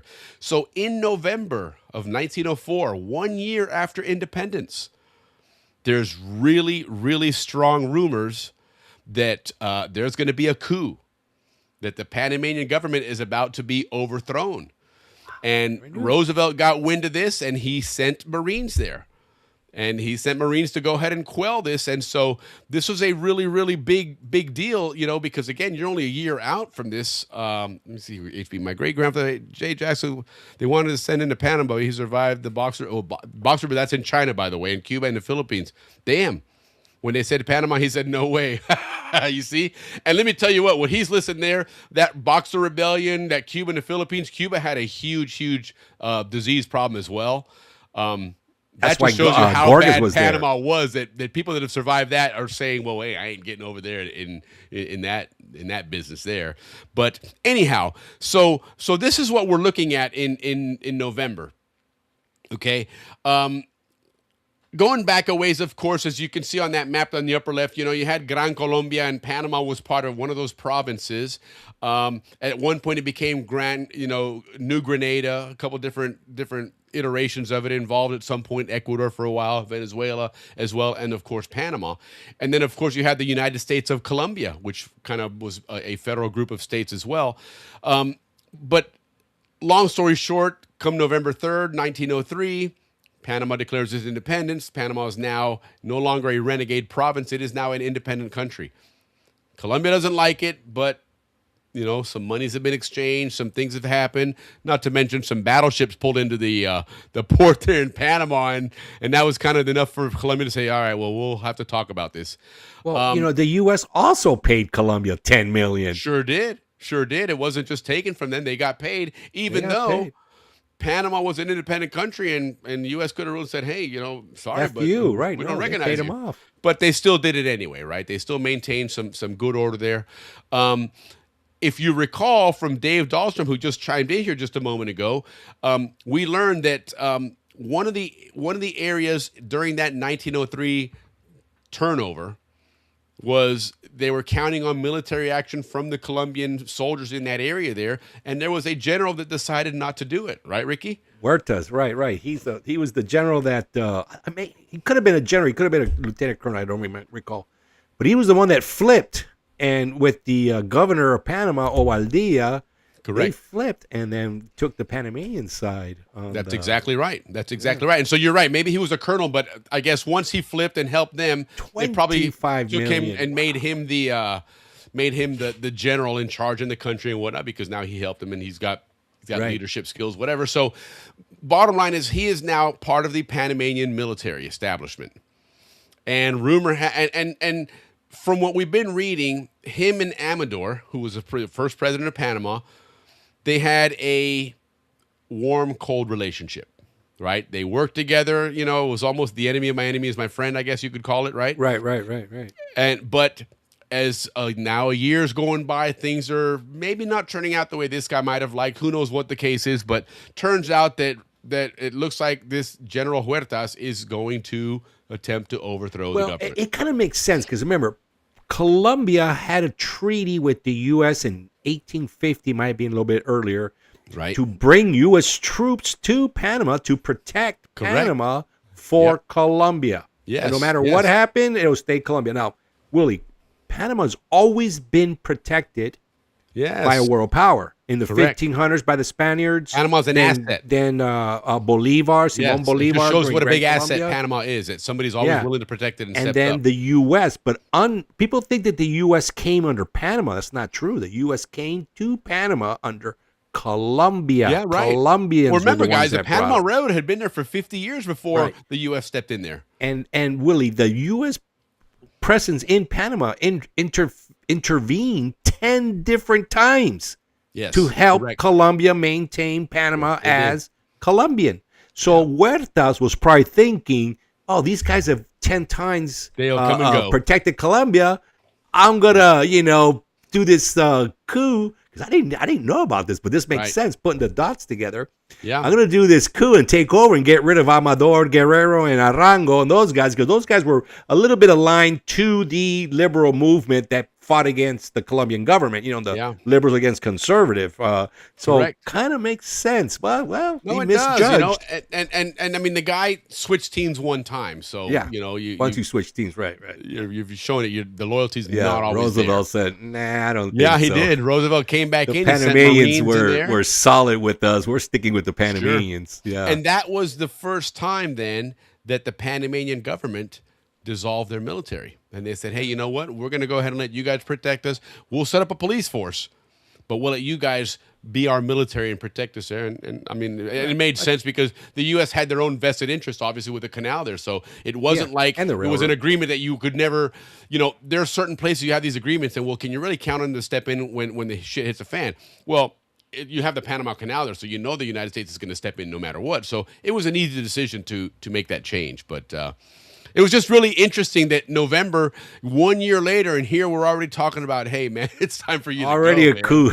These guys like, the paint hasn't dried yet, man. Come on, give me a break, man. So, but that was, that again, 1904 was a very, very transitional year for Panama and for the Canal Zone. And the world, man. Yes, because this could have gone any other, this could have gone so many different directions. I mean, it could have all ended up in Nicaragua, Absolutely. Nicaragua, and as we see now, maybe even Mexico down the road there. But bottom line is we get to December of 1904, and now we get that first annual report of the Isthmian Canal Commission. And this annual report became a big deal because, again, you're talking major money here. You're talking, major clout around the world, right? The whole world is watching, and so they want to make sure this is going on. And remember, what was the first thing that Roosevelt said when they came in there and they started this whole operation? Wasn't it blast, baby, blast, or something like that? Make the dirt fly. Oh, make the dirt fly. Yeah, The same thing, though, really. Blast, baby, blast, make the dirt fly. Either one. In other words, he's saying, we need this damn canal done, right? And they get to the end of the year. 27,000 tons of dynamite was used. So, that's a lot of blasting. It wasn't a weekend project. It wasn't no DIY project. But so the annual report comes out, okay? And remember we talked about how this one guy gave that speech in front of the Chicago Union of whatever's, right? And so, again, this is not just something that maybe Congress wants to see. A lot of people in America want to see this. A lot of taxpayers, right? They want to see where their dollars are going huge. Our biggest infrastructure project ever. Again, it was our coming out party to the world, okay? And what do we find out? Not a lot of dirt flying. People are not happy. Yep. But what they didn't understand was that United States was creating something, and this was a massive undertaking, right? Again, we're looking 1903, 1904, not 2025, okay? So the means of getting these things around, the means of communicating weren't quite there. We saw how that early setup was now causing some issues here, because when you're making decisions in Washington and someone says, hey, we need this, that, and the other, and you have to wait to get that communicated up there and then have some committee meetings. He just showed us the ladder. Yes. Had to go up several and the layers. people at the top of that ladder probably have never set foot in Panama, and they have no idea what they're really talking about there. And so it just created all this bureaucracy, all this red tape, which really screwed things up. And that was probably the real downside of 1904, okay? Because there was really two halves to this tale here of 1904. This part here was that, man, we didn't do shit. Truth is, we did a lot, but we didn't dig a whole lot there. We found out that we really couldn't. We didn't have the setup. We didn't have the equipment and stuff. Wait. If we're going to measure, Willie, Nicaragua Canal that the Chinese are building, they're on their year 10. They still haven't done this report. Right. Oh, 100%. It's 100%, man. So yeah, we're only like a month, right. So these guys are pretty good. You absolutely couldn't be more right about that. And so what we end up coming up with then is, it's a bad report, but what we're talking about or what we want to look at then is, well, wait a minute, that's only one side of this coin here, right? Because remember, we come into this thing off of a French operation. That $40 million was mostly to buy the French operation, right? Which included they actually wanted 100 and something million. They sure got did. shortchanged brutally. They sure did. They had a much better deal. In fact, you talk about some shortchanging deals. The deal that United States had with Colombia included revenue sharing on the canal, included a lot of other limitations, and had a clause in there to, after 100 years, give the canal back to Colombia. They were just greedy. And so, and they got more greedy, and finally the United States said, wait a minute, I got somebody here that'll take a hell of a lot less, and they'll be our friends for a long time, as we're seeing here 125 years later. They're still our friends. So, but the truth is, listen, Willie, guys, I am going to interrupt you, but there's so much great stuff happening in Panama. This week, one of the top, he's a professor at the university. He's a geopolitical expert in Panama. Right. And he came on Radio Panama and mentioned what we're talking about now. I just lost my train of thought. So I apologize for interrupting. Okay. Well, until I remember what the heck I was thinking. But right, there was what is going on now. I don't come back. Well, anyhow, so sorry. So that component of it was, what we were trying to set up and get things started, not to mention what we found out we had there, right? Because we had a lot of great things there, but we also found out we had a lot of things that weren't working. Go ahead. You got it. Okay. I saw the light bulb. All right. You know how this is what it was. This historian expert, what he said was that Roosevelt was so upset with the Colombians that he said, F it, I'm going to Nicaragua. And then the Panamanians, this is what is very important, said, no way. we wanted to do business with you guys before you go. Well, they wanted a country. The story is like the other way around. Like the United States tricked the Panamanians, and the Panamanians had to bite the bullet and bullshit. They were on their way out, and they didn't want them to leave. So that's why 98 out of 100 voted to stick with the U.S. because they were on their way out to Nicaragua. Yeah. No, 100%. 100%. It's. I mean, the group in Panama, okay, call them the rebels, okay, because they were Colombian rebels. Okay, they were the Junta They wanted their Revolucionaria. independence. They're no different than our founding fathers in the 13 colonies in the United States. Okay, and when the United States says, "Hey, we're gonna get out of here," they're like, "Whoa, man," because there goes your independence. Because Colombia gets a canal in there, guess what? They're going to beef up their military forces and everything else because that's a strategic point now. And Plus, there they goes already had that treaty with the U.S. You got it. So there goes any chance of Panama ever becoming independent. So those guys, they said, "Nah, let's go and bring this deal back. We're not losing this deal. It's damn close." This narrative is hopefully going to be the one that they talk about in history now, versus the other one that I said from that book that we ripped them off and this and that. And they were part of this, and I got. You're absolutely right. Oh, BS. And that's what we do here is we set the record straight on what the real history is out there. So let you guys know. But anyhow, so let's switch gears here. The other part of 1904 that is absolutely critical to this whole operation is that the United States is ready to start digging a canal, but they don't have the equipment to do it yet. They're going to start ordering it and bringing stuff in, that famous Bucyrus, steam shovel, but they don't have that stuff down here now. What they do have, all though, the dredging is equipment. a ton of equipment from the French. And that's what we're going to talk about here, because that was the other big part of 1904. And the part that I guess maybe you could look at as a lot more successful was this audit. Okay? Because when we think of the audit, the most obvious things are like some dredges. We've seen pictures of those old, they call them those stair dredges or whatever, the bucket dredges that have, it's just a conveyor belt of buckets, going in a circle and scooping up and moving up and whatnot. Yeah, little tiny trains. They were, exactly. But it was nonetheless still equipment that was usable, right? The French did dig a pretty decent amount out of Panama, okay? The operation ultimately was a failure. But it's not like they didn't dig, okay? We used a lot of the stuff that they did there, so they did have some capable equipment. But as we're going to see, some of it we ended up repurposing for other things and others scrapping it. But there was a lot of great stuff there. That $40 million purchase, we had to figure out what we got, okay? And it was a really interesting mechanism for getting credit for stuff that they used versus stuff that they sold in exchange for some of that $40 million. Kind of interesting how they did that. But so the first thing that we're looking at then with these guys is, a lot of the different assets that we're talking about here, okay? There was, the Walker Commission is what they end up calling it, was the people that actually ended up, setting up this whole inventory, this whole audit, right, to figure out what it is we have here, how much we may need to replace, what we can use, etc. Okay, and so they broke it up into 4 different segments. Okay, they had rolling stock and rail, right? You can't move anything around without rail, and rolling stock basically means how many carts, how many trucks you have in there. Okay, you have your locomotive, and then all the cars behind it. That's considered your rolling stock. The French dug more in the first year. They sure as heck did. They absolutely did.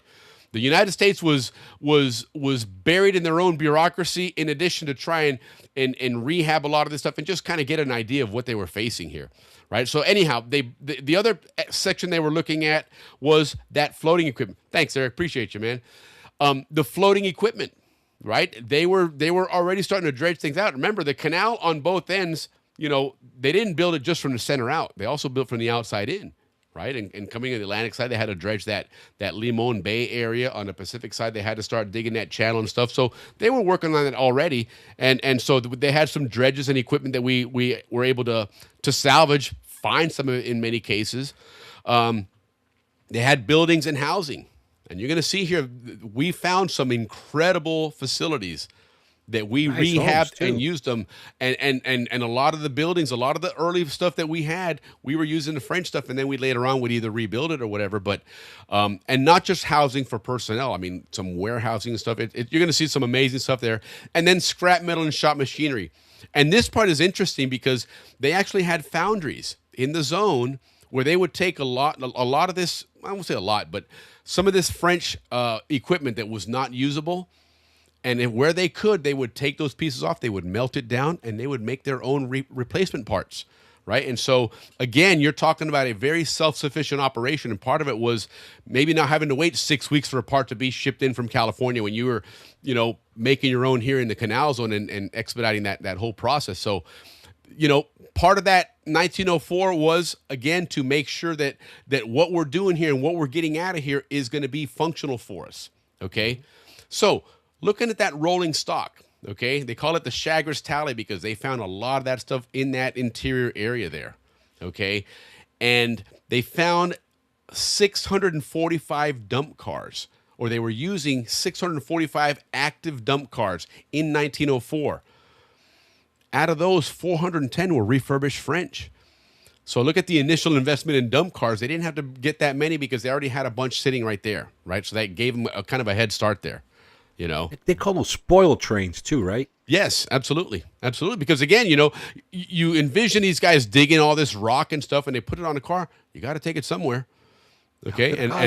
And out the causeway and Balboa. Listen, when we're playing football in Balboa Stadium, that used to be a swamp below us, right?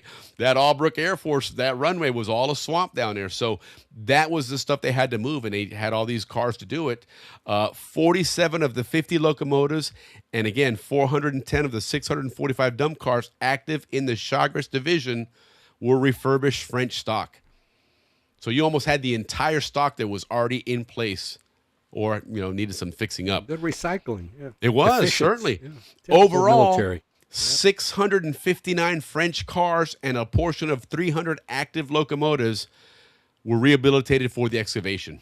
So, again, kudos to these guys where they were able to take something. One of the things I found interesting when in reading on some of these sources, one of the reasons why they were able to refurbish and preserve these things was that the French understood the elements in the tropics in Panama were so corrosive that they put real thick coats of paint all over this equipment. Gotcha. And it protected a lot of it. And that's why when the stuff that they found in swamps completely covered in brush, had grown over it. And yet when they cleared it out and pulled it out, they were able to refurbish it because they had so much paint on it, it protected it from actually, getting eaten up by the elements. So I thought that was a really, really interesting story there. So right, because they didn't have stainless steel back in that time. No, heck no, and not to that amount. I mean, again, you're talking about equipment that was brought in 20 years before, right? The French operation started in the 1880s. Okay, it went 1880s, 1890s, and then it failed, and that stuff sat there for almost a decade. 10 years, yeah. Yeah, before we got to it. So again, that's kind of a testament to their ability to preserve it, right? But it gave us a great opportunity, to get some work started. But the truth be told, these guys were using equipment that was meant for other locations. Look at how small those things are. They were trying to fill that up with dirt, man. That looks like those, like I said, a couple of weeks back, those trains that you take those rides on at Disney World. They do. That's exactly what it's like. It's a small world after all. Those kind of. It really is. And these things were used by the French a lot in Suez and whatnot, where you actually had people with hand shovels digging and filling these things up. Right. Suez, and you can just imagine, that thing pulls up and this big giant Bucyrus steam shovel grabs a whole scoop and just flattens the whole thing out because that scoop itself is probably bigger than this car. Well, that was one of the reasons that the French failed was they couldn't get the dirt out fast enough. So things would just completely cave in and, they just couldn't get ahead. You're absolutely right. And we're going to find out here in a moment that that's not only a something the French failed on, but we failed on that as well, and we learned that lesson ourselves in the first year, that we were not anywhere near the position we should have been to be able to do these things, right? Correct. But again, the inventory continues. We talked about that initial, the rail cars and whatnot, but then we had, the floating equipment, right? These dredges. Right, we found some dredges that they were assigned to excavate Limon Bay in those areas, and again, we repurposed a lot of these. We took a lot of their dredges, which didn't have the lifting capacity. But again, remember back in the 1880s, 1890s, and the 1900s, everything was steam. Okay, so the machinery, the concept of how it worked was the same. It's just rearranging pulleys, putting pulleys in different places, different cables and ropes, and make an arm or a device do something different. But you still use the main component was that whole giant steam engine. So they took a lot of these dredges, and they, as we learned last week, they ended up making them those sand dredges. They would have the big scoops on them, and they would be able to scoop up the sand, like the ones that went to Chama and dig up that sand and things like that. So, they may not have taken that dredge and put it back to work the way it was originally, but they used it anyway. It was still a big, valuable piece of equipment that they were able to repurpose for something else, which you're going to need anyhow. Part of that whole, dredging component, that whole operation there. So this was interesting here, some of what they did with some of these dredges, some of that equipment, right? They found French dredge number 3. They converted it to a double-ended clamshell, which again was able to dip down and just scoop up sand, right? It's not going to break up rock. It's not going to yank up, big chunks of earth like that, but it can sure grab a big, giant bucket full of sand, dump those on barges, and pretty soon go 20 miles, up the shore there, and you're now in the Balboa Harbor, and you got a ton of sand now to use there. So interesting how they did that. The French dredge Nombre was converted to a 12-inch pipeline, right? And that was used for pumping. A lot of what they had to do back then, remember, you're still in a very rural area in Panama, so moving a lot of stuff, it was easier to just pump it through piping in different areas there, and that's what they probably used this dredge. All these areas, yeah. Sure. And again, there's a couple others on here, the 16-inch French hull, the frijoles, the boilers were removed and fitted with some drills there, so it became a drill barge, right? A lot of the areas in Culebra we learned, to get below there and to break that rock up properly, they would have to drill holes and put, different explosives timed properly to break it up in the direction they wanted it, right? And so a lot of that required, these drills here. The La Boca scrap stock, and so again, they took a bunch of different scrap and put it together and built, some 100-ton coal barges. This is something interesting that I read. It had nothing to do with this barge situation, but another one of those, unheard of jobs, but critically important, was every night, and you're talking in the dark at between like 10 o'clock at night and about 3 o'clock in the morning, you had the coal trains running all over that canal operation. And they were going and dropping off loads of coal for all the steam shovels, all the steam dredges, all these things. Their fuel was coal. And you couldn't have a steam shovel digging, running low on fuel, and turn around and run back up to the shop to grab coal. They had big areas set up with coal, but it was just constantly being used. So that was one of those jobs that you had to do. You didn't have a lot of lighting out there at that time, so you're working in the dark a lot of times, pouring rain during the rainy season, but you got to get those, because if they get out there in the morning and that coal train hasn't made it there, there's no work, right? Everything relied on that coal, man. Yeah. So it was just fascinating that these are the things that we don't think about, but when it came to the construction, these are why these projects were so monumental, man, because, there are thousands of moving parts, literally, The Tug de Lesseps was repaired and recommissioned for towing, right? Because a lot of times you're using barges and things of that nature. A big dredge, it doesn't have a bunch of mercury outboards on it and it goes, zipping around all over the place. A lot of these things are moved by tugs and different things. They set up, they anchor down, and they start doing their work. So a lot of good equipment that we got from the French there to take care of a lot of this stuff. Yeah, because the going story on the French equipment was that it was all garbage and it was useless. And now we're learning that's not true at all. Exactly. Almost 60 to 70% of it was repurposed. Yep, no, absolutely. And here's something really interesting on this map here. The map it's vertical, it's not horizontal, right? Of course, so you're looking at really what you're looking at north-south is really east-west in Panama. Okay? But what they're talking about is the concentration of equipment and how it ended up in so many different places. And you see a lot of these, it looks like it's in eastern Panama, heck, all the way out towards the Darien. But some of that stuff was probably where you get sand and things of that nature, because apparently there's different kinds of sand.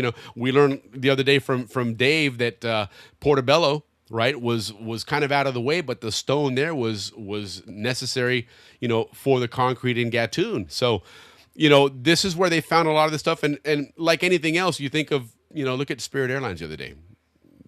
Where those planes landed, that's where they turned them off, and that's where you're staying until they figure out what to do with them, right? Same thing here. All of a sudden, one day, they're like, hey, man, don't go to work today. What do you mean? The company just went broke. The French company. Well, that stuff just stayed there. Nobody got it and drove it over there. They're like, all right, get out of the equipment and go home. That's the end of the operation. And 20 years later, 10 years later, the United States comes in and you got stuff that's 20 miles out of town somewhere there. But when they send a crew to go look at it and they start digging through it, they're like, hey, this thing works, man. And this is a $5 million machine. Yeah, we need it. So there was a lot of stuff spread out there. But once they got it, it really gave Panama or the United States a head start on building that canal, because otherwise they would have been another full year behind. So I thought that more was, to get all the equipment down there, right? Yeah, no, for sure. The other thing that we were talking about that was, part of this transaction was the infrastructure, right? These locations, these warehouses. And in Bas Matachin, they found a huge warehouse, 60-foot by 250-foot warehouse that was in the jungle itself. Okay, and they repaired that thing, and it rivaled the best storehouse in the Isthmus. And Bas Matachin, that was towards the center of the area there, which, as you recall, a lot of stuff ended up being there because the bulk of that work ended up being in that Culebra area. But this was a huge asset for them, was to find this warehouse there that they could suddenly say, hey, wait a minute, we got a great asset here that we can use, and that's one less thing we have to build. Right, and so big find there. Yeah, it's under the Gatun Lake now. Yeah, it sure is. Yeah, I'm sure they didn't dig that thing back up.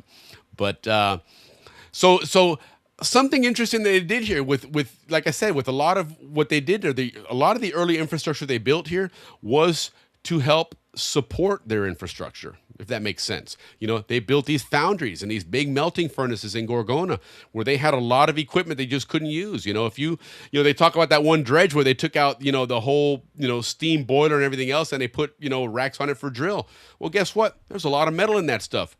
Throw that into a foundry, melt it, and you now have molds to build your spare parts. And in 1900, there was no Amazon. You weren't getting stuff here by tomorrow morning. So it made sense to support this operation and keep it running constantly, is to repurpose. The size of this restoring and recycling, I mean, this is like modern day way of doing things. Massive. It was by necessity, but again, this was part of what they figured out was the most efficient way of running these things, right? And just absolutely make it work to their best opportunities.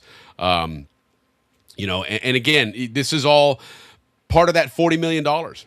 What we figured out that we could use, we did, and we took that out for that $40 million. What we couldn't, and vice versa, we would get credits for it. So they had a system in place to identify this stuff and what, because it's not like they cut, whoever it was, France or Bunavaria or whoever, a $40 million check, right? This was going to be something that was going to be paid in installments, and they were going to figure stuff out coming back and forth based on what they found. You told me I had 100 locomotives. You gave me 20 locomotives. I need some money back, right? He didn't get 40 million, but remember, he got the biggest commission check ever. Sure like did. 2.6 million, which today was like billions or something like that. Yeah. No, absolutely.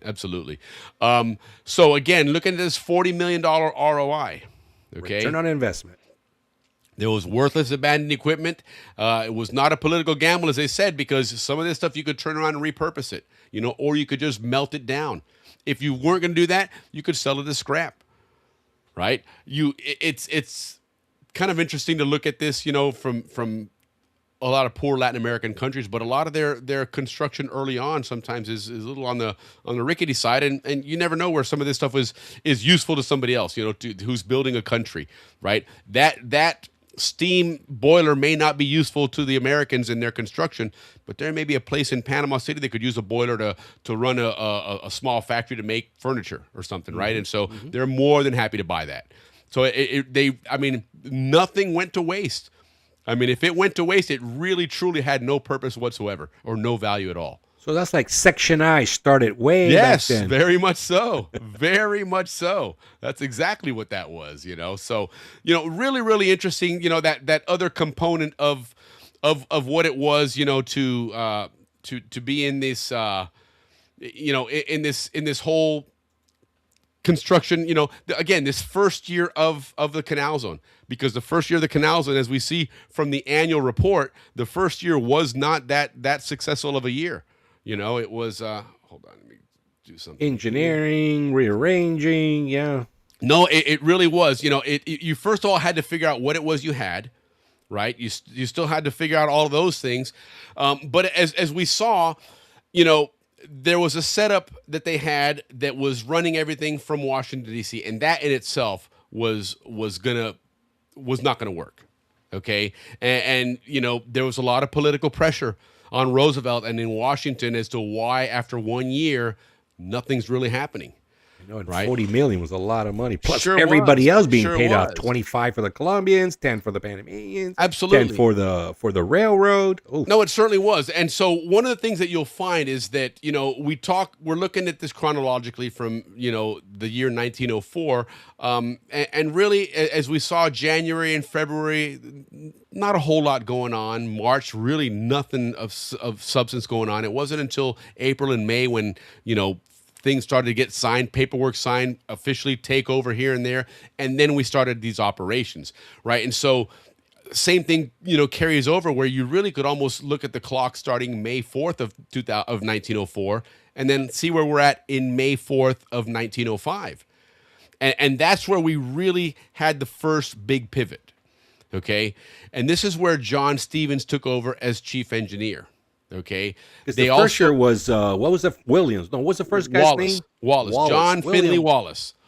And here's Poor something guy. you'll find that's interesting, right? We got the Goethals Memorial. We have Stevens Circle. Do you guys remember anything named Wallace in the zone? The guy didn't get a whole lot of love, man. And in all honesty, love. He didn't. And if you had to look at it just from a neutral standpoint and maybe be a little harsh, he was a failure. Okay, from what they wanted. Okay, because he wasn't military. That's part of the reason. Well, part of the reason for that, he was very passive, very bureaucratic.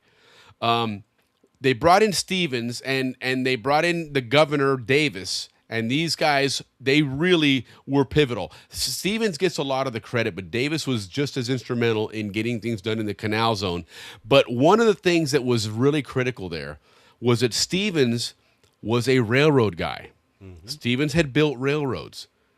And he understood that the Panama Canal construction project was not really a construction project. It was a railroad project. And what he meant by that was that you can have all the steam shovels you want. You can have the best equipment. You can have everything you want there. But if you can't move the dirt, it's pointless. Right. He called this division, he called it the Army behind the Army, Willie. Yeah. And the reason why was because the enemy was actually on top of all the jungle diseases was Earth itself. Yes, our own productivity. Yep. The more we dug, the faster we dug, the bigger the problem we created. Correct. And we looked at those little cars, those little Duville cars. It's like, come on. I mean, my God, it's going to take 30 years to dig this canal at that rate with those little things. They're built for hand shovels, right? And so he also recognized that the railroad itself was so dilapidated by that point. You got to remember the Panama Railroad now had been running for 50 years plus, okay? And so it was in really, really bad shape. Some of it had to be moved anyway. Here's something really interesting. You've already started doing some digging. You started repurposing equipment. You've got things all mapped out. And guess what? You still haven't even decided whether it's going to be a sea level canal or a lock-based canal. Yeah, they hadn't even finalized that yet. First year, right? So that was part of what was going on where they finally came to and decided we're going to do a lock-based canal. So this is the equipment we need. Stephen comes in and says, hey, we need a brand new railroad. He actually halted all operations. Okay. He arrived just about the same time that Gorgas came back. And they got together and he recognized what Gorgas was saying. Gorgas had found out that the mosquito was the problem, but Wallace didn't play along with it. Wallace didn't believe it. There was still a lot of people believe that it was bad air, which is kind of bizarre to think about that now, but that was a belief back then. And so, even though Wallace said, okay, look, do what you got to do, get rid of these mosquitoes, he really didn't give him a lot of support. And you still were losing a lot of lives, okay? You still had people that were reluctant to go to Panama because they knew this place was a death trap. And when Stevens came in, he finally recognizes, I got to imagine that his first day there, he arrives and sees a train going by, and the last two cars of it are casket trains. That's, and this is on a daily basis. That's got to be eye-opening. And you start recognizing, wait a minute, man, we're trying to scoop water out for high tide with cups in our hand, right? And so they halted everything. They said, we're going to rebuild this railroad. We're going to take all our workers, and you're going to now either going to be part of the railroad operation or part of the sanitation operation. But we're going to clean everything up, and once that's ready to go, then we have what we need to start building the canal. And that's really what happened there. That's where that pivot came in. The other big issue that they took care of there was the Isthmian Canal Commission, and the head of this operation now was in Panama. It was no longer in Washington. And now you could get things done because as we learned from Stevens and later on with Goethals, he had his yellow train car. Wait, right? And Willie, this is one of the reasons why they built the Tivoli Hotel, was to put these guys, these top guys. Exactly right. They're up in Washington and in wherever some high posh location there, and now you're going to come to live in this dump here of Panama in the Canal Zone.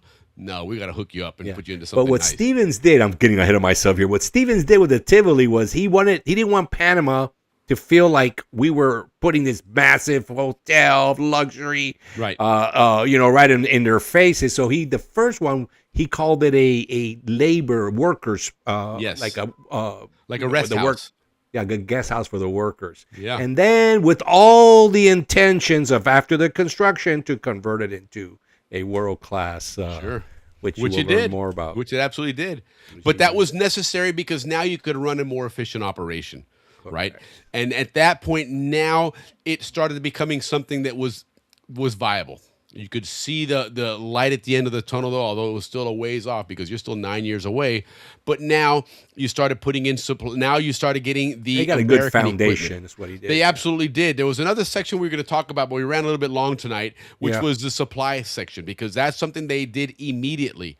Okay, they set up, not immediately in 1905 when they did this whole pivot. They suddenly upgraded the whole Cristobal area, right, to bring in more supplies. In 1904, you had stuff sitting on the docks that was just rotting because they had no way of distributing it. You had supplies just going to waste because no way of moving it. No way of getting it out. And that was the problems they had. And so once they retooled everything, then it really started kicking off. So 1904 was not a good year in one sense, but it did establish a foundation. 1905, they recognized what they did wrong. That was the big issue with the French and de Lesseps. They kept insisting they were going to do it this way, come hell or high water. And, well, guess what? Hell and high water came, and they never finished it. Yeah, the Americans realized, hey, this ain't working, man. And Stevens came in, and for the next year, he really, really did upgrade the railroad and do all the things they needed to now have, what would be the real canal construction operation. Yeah. So, Stephen was quoted saying that the digging of the canal was an industrial war against geology. Yeah, it certainly was. It certainly was, and it was with unheard of technologies at the time.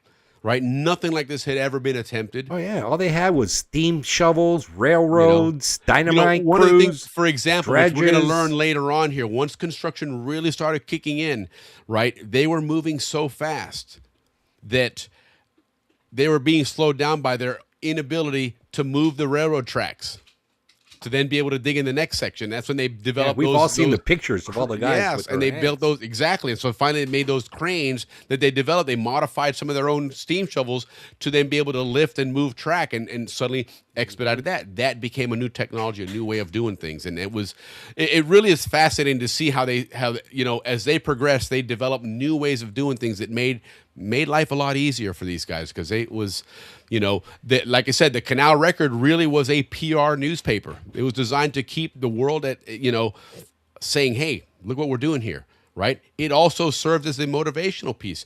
One of the things that you'll see in the Canal Record as it started coming out, and didn't really come out until 1907 when they realized, what PR could do for them. But this was a weekly newspaper, the Canal Record. And while you're looking at the standings for the Yankees and the Dodgers and everybody else, you're also looking at the standings for the steam shovels and see which one was digging most this week. And that became big bragging rights in the canal. So they made it something that people took a an active interest and Oh, ownership. you're right. That's right. They kept They up sure on that. did, because let me which tell of you the what, 3 sides, right, dude. If I'm part of Steam Shovel 229 and we're on the cusp of breaking that record this month, guess what? I'm getting there a little earlier with my crew to get going here. Yeah, you're right. So you're right, it's just you're a right. great I way saw to that too when motivate I them. researched. Yeah, Hey, what you a did a fun good job, way Willie. to construct, man. So yeah, Good I'm job on excited your for this, homework. man. Yeah. I'm really, really excited to do these. Every month it's just going to be a little piece. We got 10 years of construction. You know, the first year we really had to establish where we were and how we switched over to this new format of working. Next episode, we're going to start looking at how the American component started to come into play, right? They started ordering all those steam shovels and all the larger trains. We're also going to look at the railroad, how they set up the railroad to be running in 2 directions, because that was the one key to this. Those steam shovels, when they were working, did not stop. You literally, as that train moved out, the next one pulled in and you filled that one up, and the next one came in, the next one came. You're talking 2,000 train loads a day. They were moving constantly. So this is where Stevens really cut his teeth. And actually, no, this is where Stevens really brought his expertise in, was as a railroad man. Correct. He made it an efficient. Yes. Andrew Eftimanes' museum is going to it's display exactly it. going to highlight that, you know. So Highlighted in miniature form. yeah, I'm excited for that too. Andrew's doing a great job with that, guys. I'm telling you, when he starts getting ready to start showcasing some of the pictures and videos on it, you're going to be blown away by how professional this looks. Well, you're doing all the video work, right? Yeah, I'm going to work on that for him. Yeah, we're both working on it. He's doing something out there. I mean, I'm like the ICC. I'm up in Washington and he's down in Panama, but we'll figure something out one of these times for sure. So, but anyhow, there was a show, Willie, man. Yeah, I appreciate it. That was awesome. I had a lot of fun. We learned a lot. We sure did, man. That whole coup thing took me by surprise. I never knew that, man. I didn't either. It's funny because I saw it and we started talking about it, and I think the same time that you questioned it, I questioned it. I'm like, wait, coup? Wait, I don't remember hearing about that coup. I remember hearing about a coup, yeah. And Huertas. Yeah. Now I'm thinking, because Huertas is a big name in, the whole Canal history. Right. But after that, you don't hear Huertas. Yes. There's no Huertas town, Huertas Bay. There's no Huertas anything. Right. And now, like Paul Harvey used to say, and now you know the rest of the story. So appreciate it, man. Great show. Next week, guys, we're going to continue. It's Panama Canal month. Okay, so next week, Captain Andrew Eftimanes is going to join us. He's a Panama Canal pilot, BHS class of 83. He's going to join us, talk about what it's like to pilot a ship through the locks, the old locks, the new locks, answer any questions. Of course, keep us up to speed on what's going on with the canal right now, but that's always a fun episode. And then, of course, later on, the Gatun locks, tugboat pilots, supply and support people. It's going to be an awesome month, guys. I'm looking forward to it. But, and before you know it, we got Dave back on, and then architect. We're doing architecture on the second week, right, of June? Second or third, whatever works for you, man. Whatever works. All right, guys. Thanks. Take care, guys. Have a great weekend, everybody. Cheers. All right.